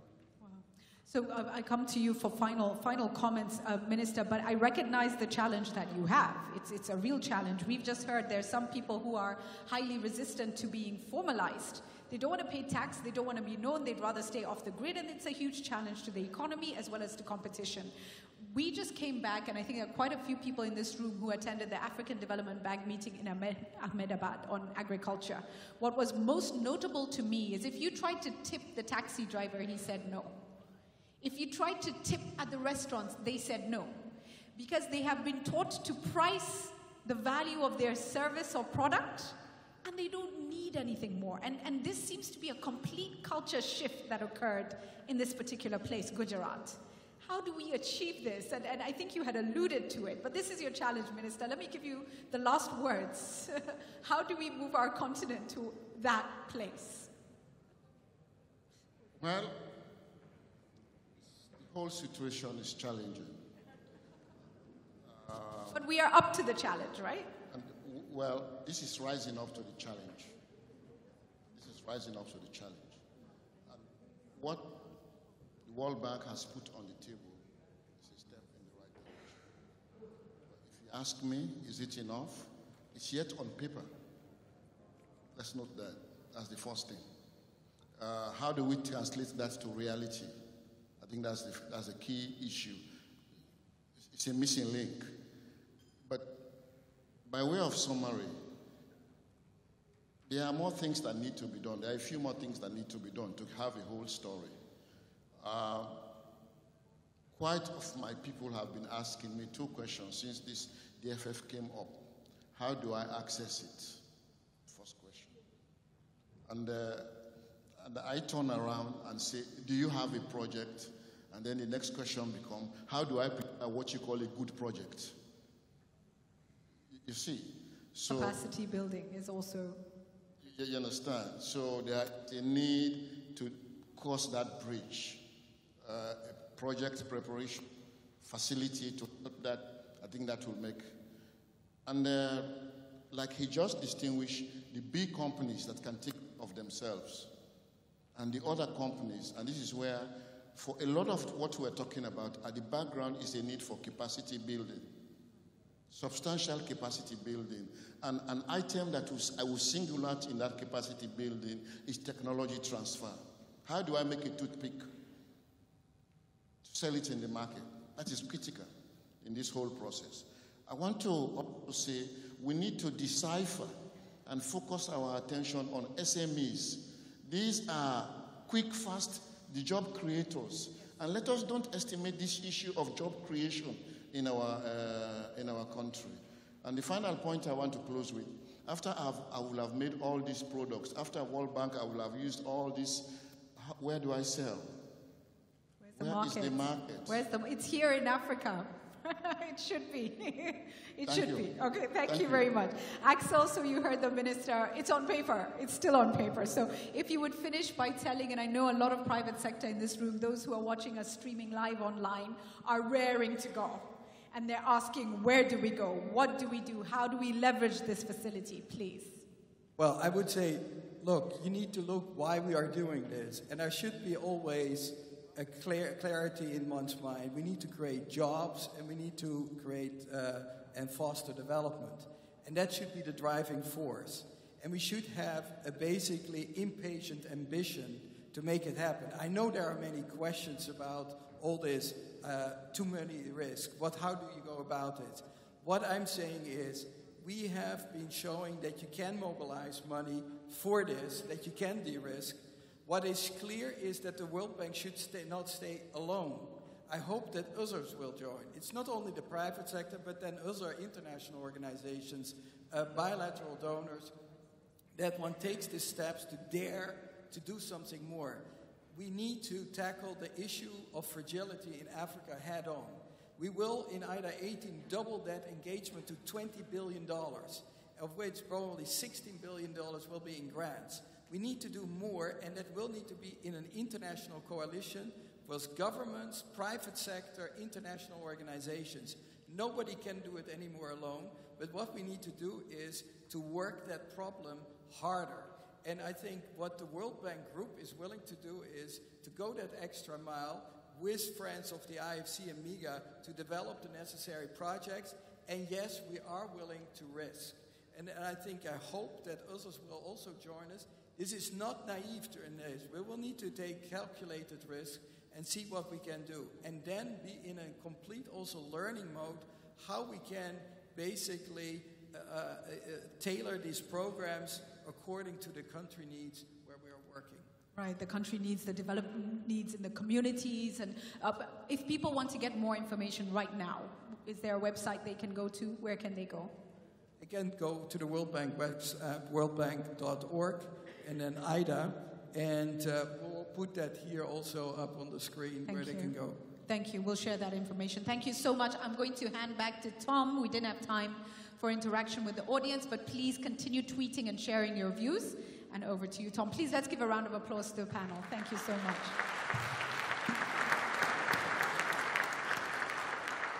All right, your next destination is lunch. If you have not filled out a survey, we are still taking surveys. You'll find those at the registration table. We are going to use this detail to get you into the best teams possible tomorrow. So it's very critical for you to fill out the survey. You have until approximately 1:30. Lunch is out in the atrium. I would encourage you to change up your table.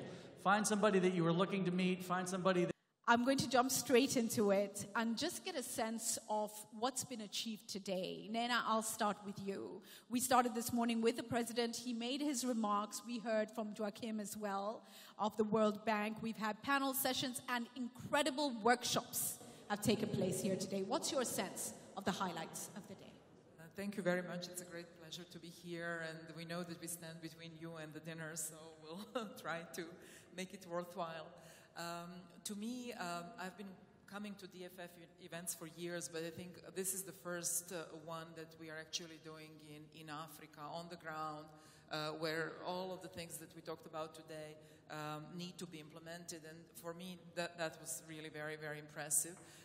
And I was also very impressed by the level of participation. This is the largest ever forum that we have done in terms of the participants, especially participants from the private sector. So something is happening, things are changing, and I was also very impressed by that.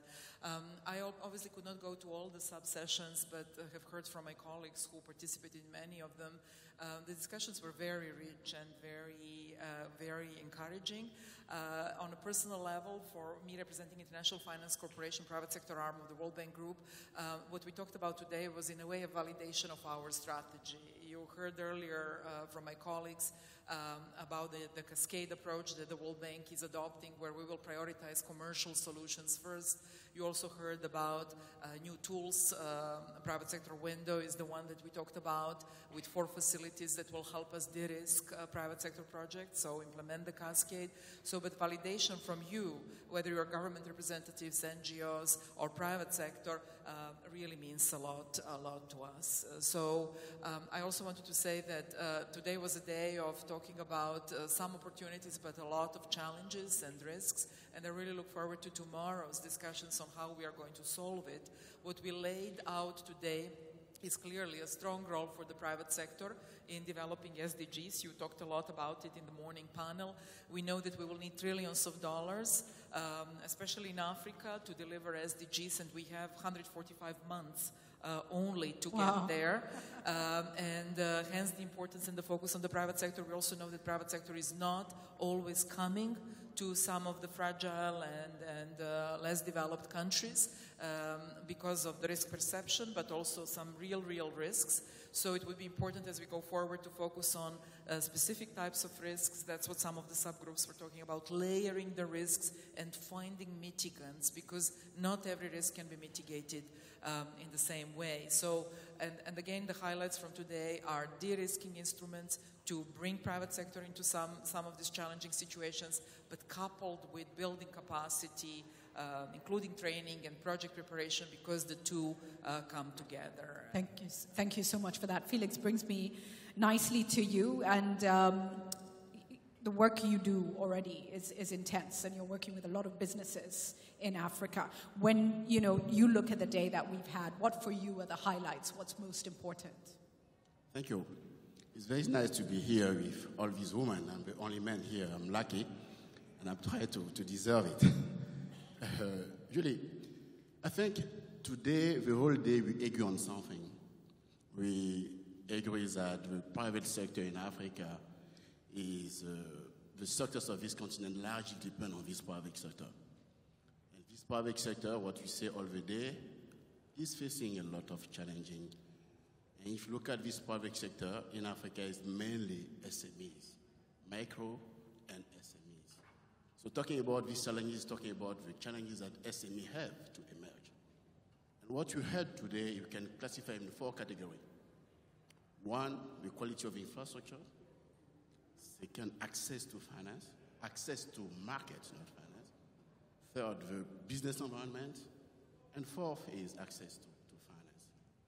The president of Ghana today and all other people who spoke explained to us how we are fighting with the World Bank and other development institutions to try to address the first three.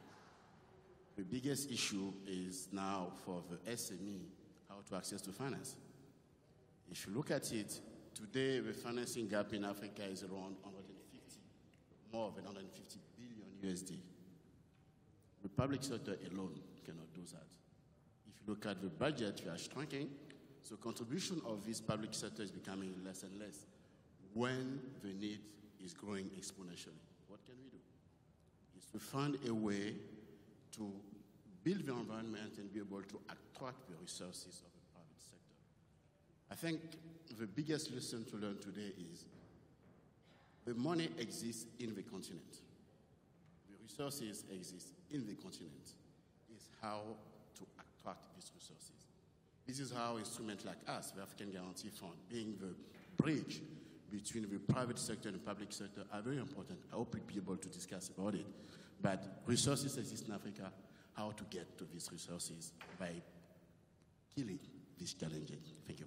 Thank you so much. Brings me perfectly to Carnegie now and the work of the Bill and Melinda Gates Foundation. You, in particular, are dealing with development policy and finance issues. And we know there's been a drive to be innovative in our thinking, to try and look at new models and think out of the box. Have we talked about that enough? And for you, what's been the highlight of the day? Thank you. I have to admit the highlight of today for me has been hearing the stories of success. When you're like me, working at the wholesale level of building finance instruments, similar to the private sector window, it's hard to follow the dollars all the way through to hear what happens and who's influencing them. So just to give you an example, I spent some time over lunch with the owner of a Kenyan company that's making ready-to-eat therapeutic foods, so supplying not just fragile but conflict-affected states, secured funding from the IFC and GAFSP, which is an agriculture finance facility, sells to UNICEF and MSF, is expanding now to West Africa. And similar stories, a food processing company, a small power generator. And to me, the message was this is working, and our job at the wholesale level is to figure out how to do it more and bridge the gap from sort of wholesale, big perspective to the retail investing.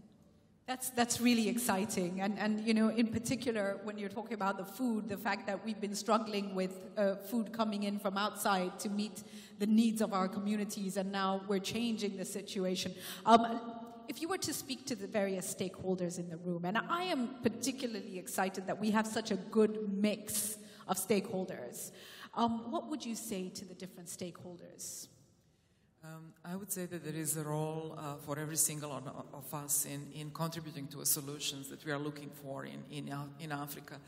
We talked a lot about the private sector, but there is a lot of role for the government and the public sector to facilitate private sector development. There is a role for other DFIs to partner in increasing the number of bankable deals and not competing for the financing on the limited number of deals. So I really think my message is we all have to work together and in sync to solve some of these big development challenges and open up the financing to these billions or trillions that are actually out there but are somehow not flowing to the projects. Felix?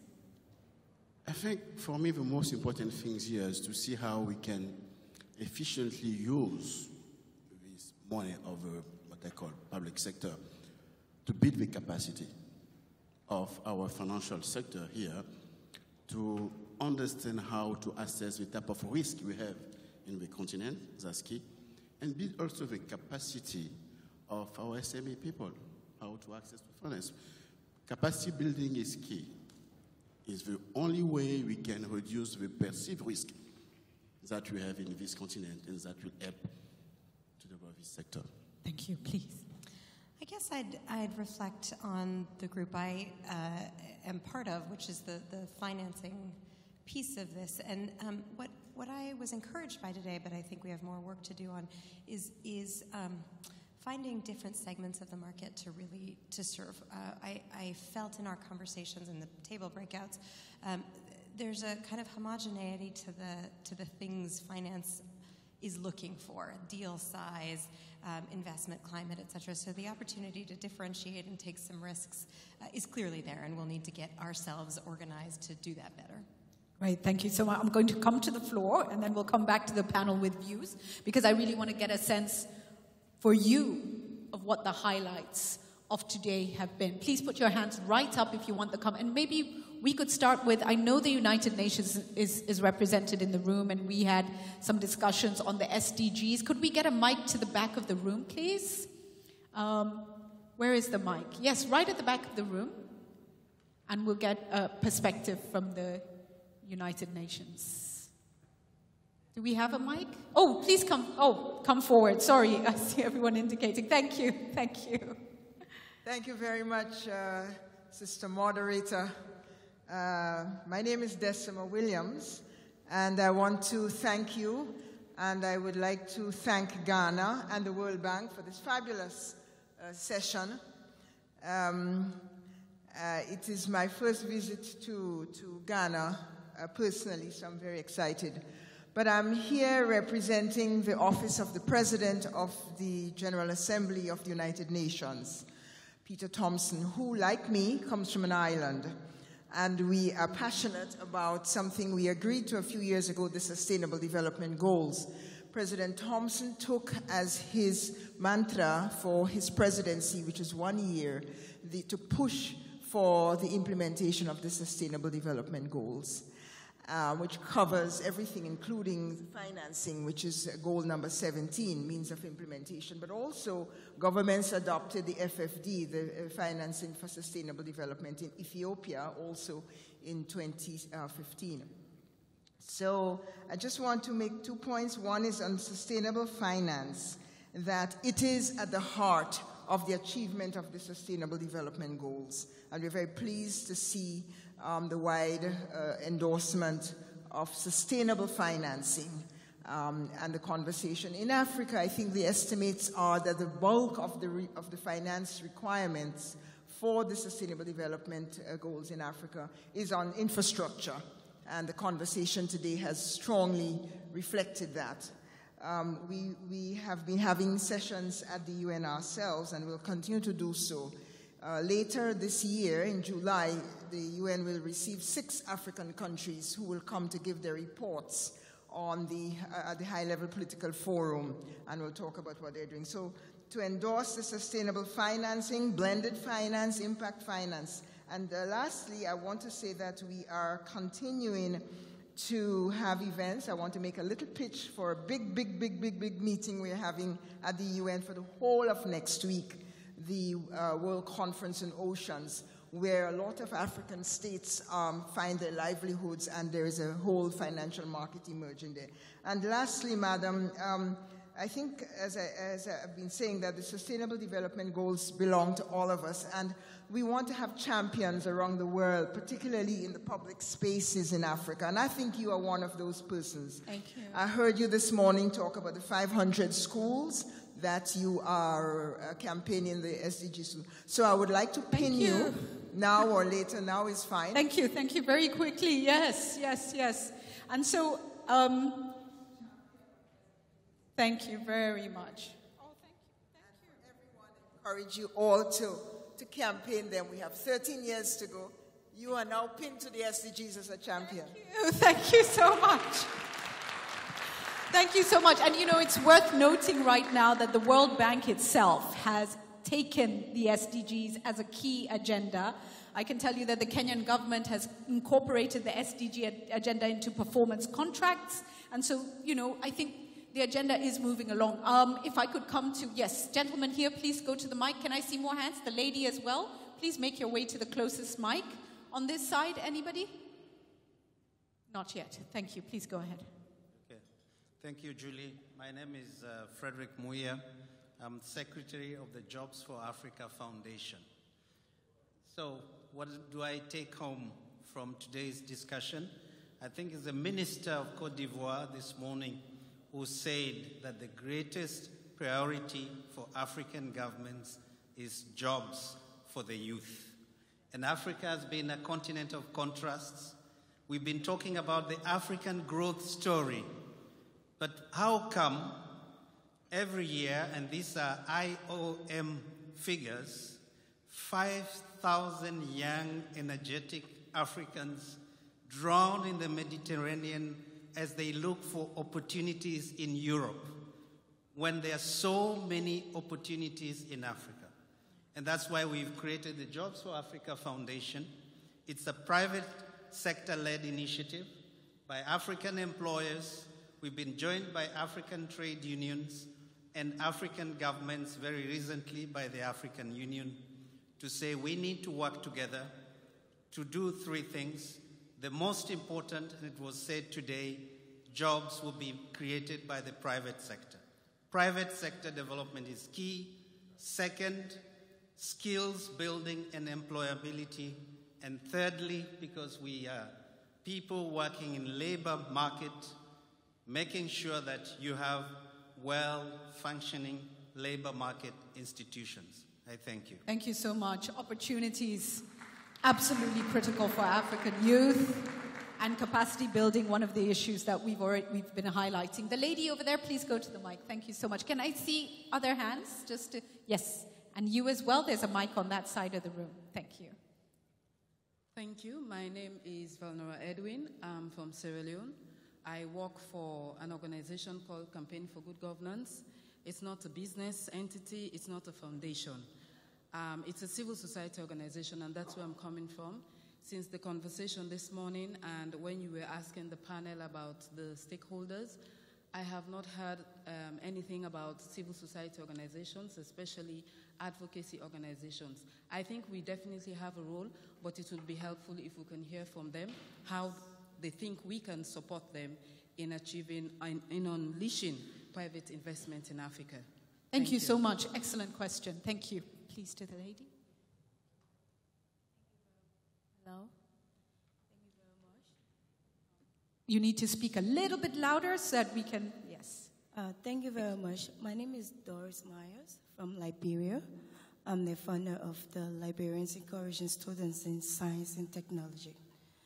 And LISAT is a program that's set up to inspire students, especially females, to generate an interest in the area of science, technology, engineering, and mathematics.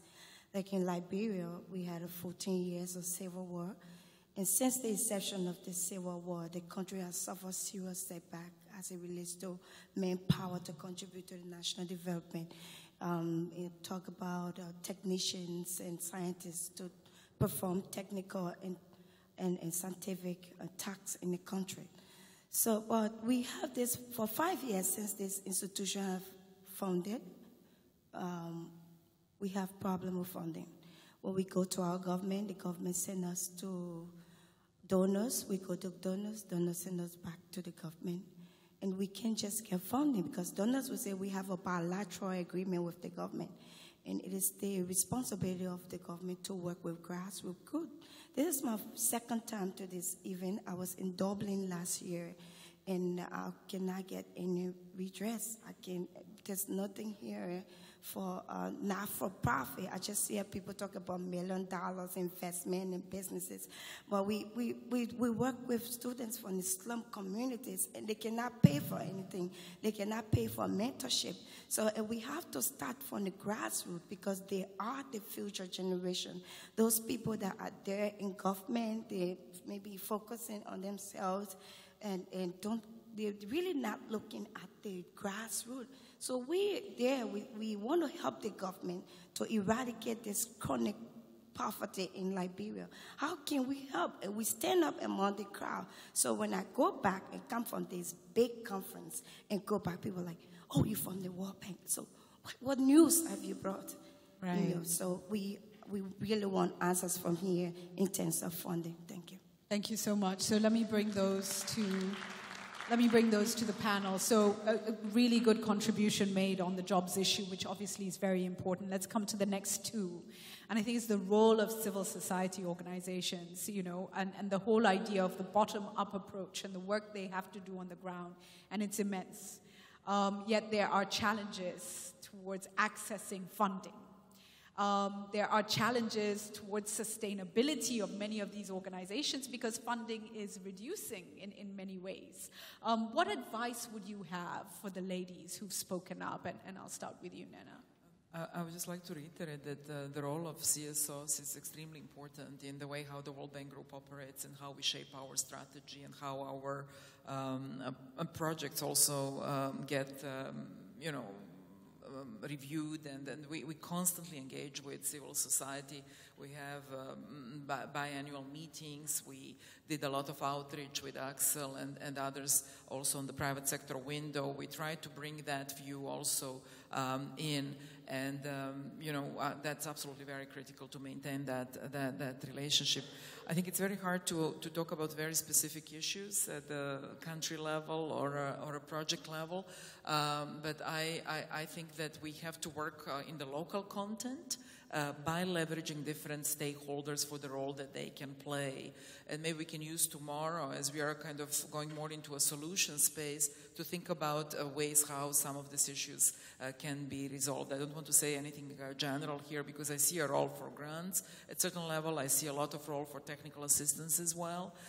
We talked about skills and capacity related to jobs. I also see a role for blended finance and de-risking, and of course for fully commercial instruments, and strong role for public sector financing of complementary infrastructure, etc. Maybe tomorrow we can focus on how that all fits together, because only that will allow us to have a sustainable jobs through sustainable private sector operations. Thank you. Please go. Sure, I'd be happy to come in on this. So on that first question, I think civil society has a super important role to play in this particular conversation, not just in general.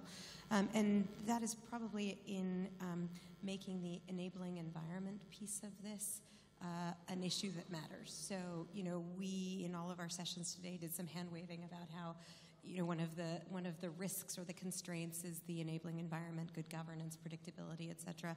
And that's, I think, a role where civil society can sort of close the loop and say, actually, this is something we're going to hold our governments to account on. So just to give you an example, we funded the International Budget Project for a decade plus. This is a group that, to the second question, funds local civil society organizations to strengthen the budget advocacy capacity. And they've had notable success where they partner with civil society to create not just transparency but accountability.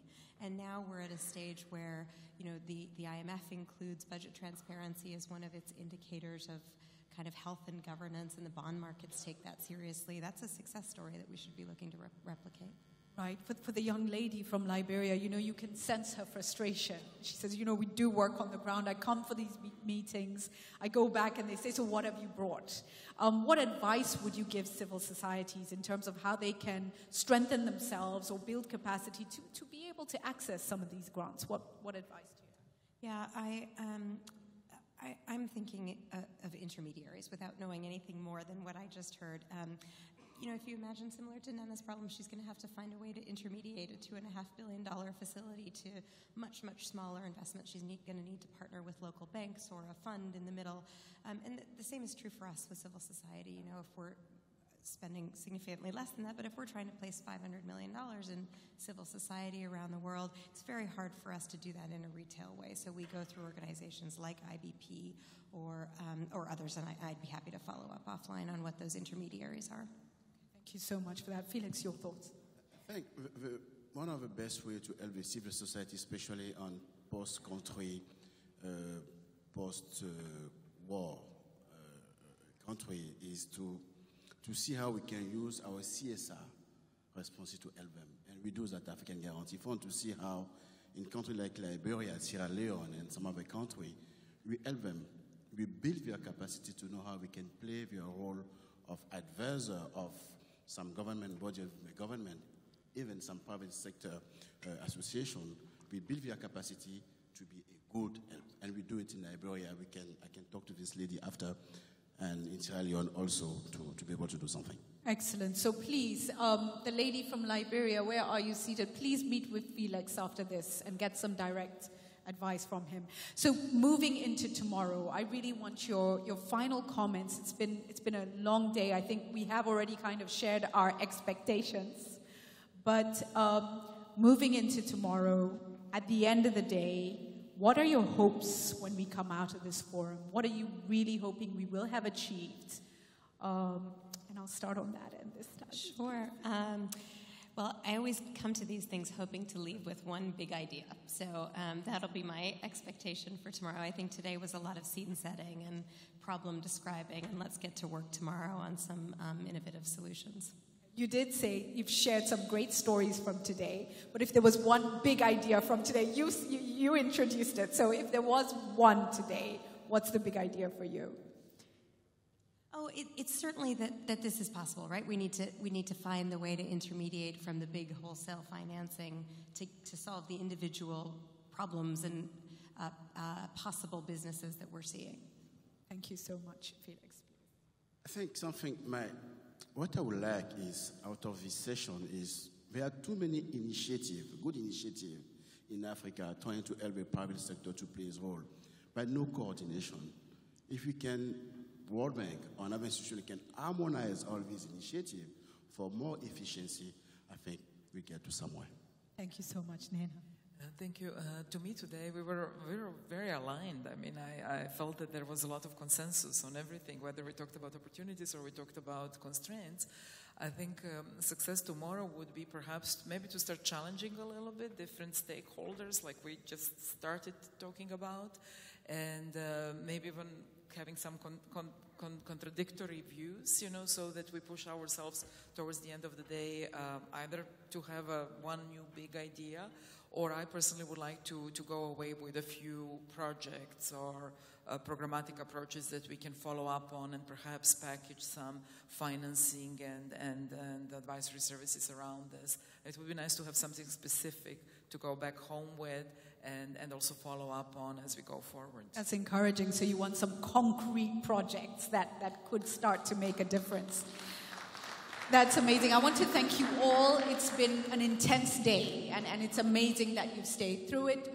I will hand over to you in just a moment, but allow me first to share 2 African proverbs. The first one is Nigerian, I believe. Correct me if I'm wrong. No matter how hot your anger is, it cannot cook yams. Am I right? We can be as frustrated as we want. We can jump up and down. We can be furious, but it will not achieve anything. So let's take that home. The second one, smooth seas do not make skillful sailors. And Africa has proven time and time again to be extremely resilient, extremely in the face of the most incredible challenges. And if we could survive through those, if we can get this right, we're going to fly. And I'm going to leave it there and hand over to Tom. Thank you so much.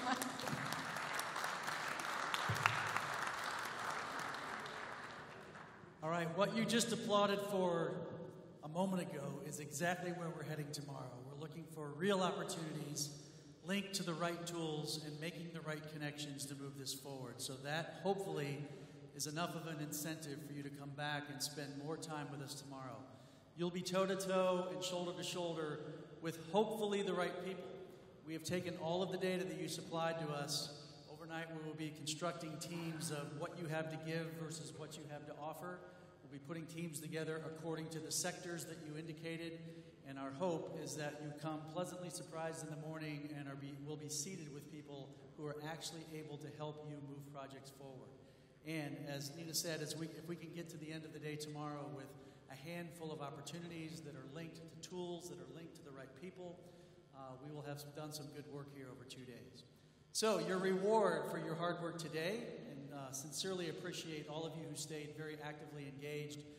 We are feverishly capturing everything on your walls. We'll be cataloging all of that this evening, so it's all available to move forward with. But your reward is a wonderful evening at La Palm Royal Beach Hotel. There are buses right outside the doors that will be leaving shortly if you need to freshen up quickly. When the first bus is full, hopefully around in the 6 to 6:10 range, it will go ahead and depart. There's a second bus for anyone who's straggling and maybe needs a little bit more time to freshen up. But hopefully by 6:15, 6:20, both buses are on their way. So that will be leaving for La Palm Royal Beach Hotel. I also want to let you know that tomorrow morning, starting at about 7:30 until 9, so a good chunk of time, all of the World Bank execs will be here in this space hosting breakfast. It will be informal. It will be an opportunity for you to make your way to their table, to sit down, to meet one-on-one, to have some discussion.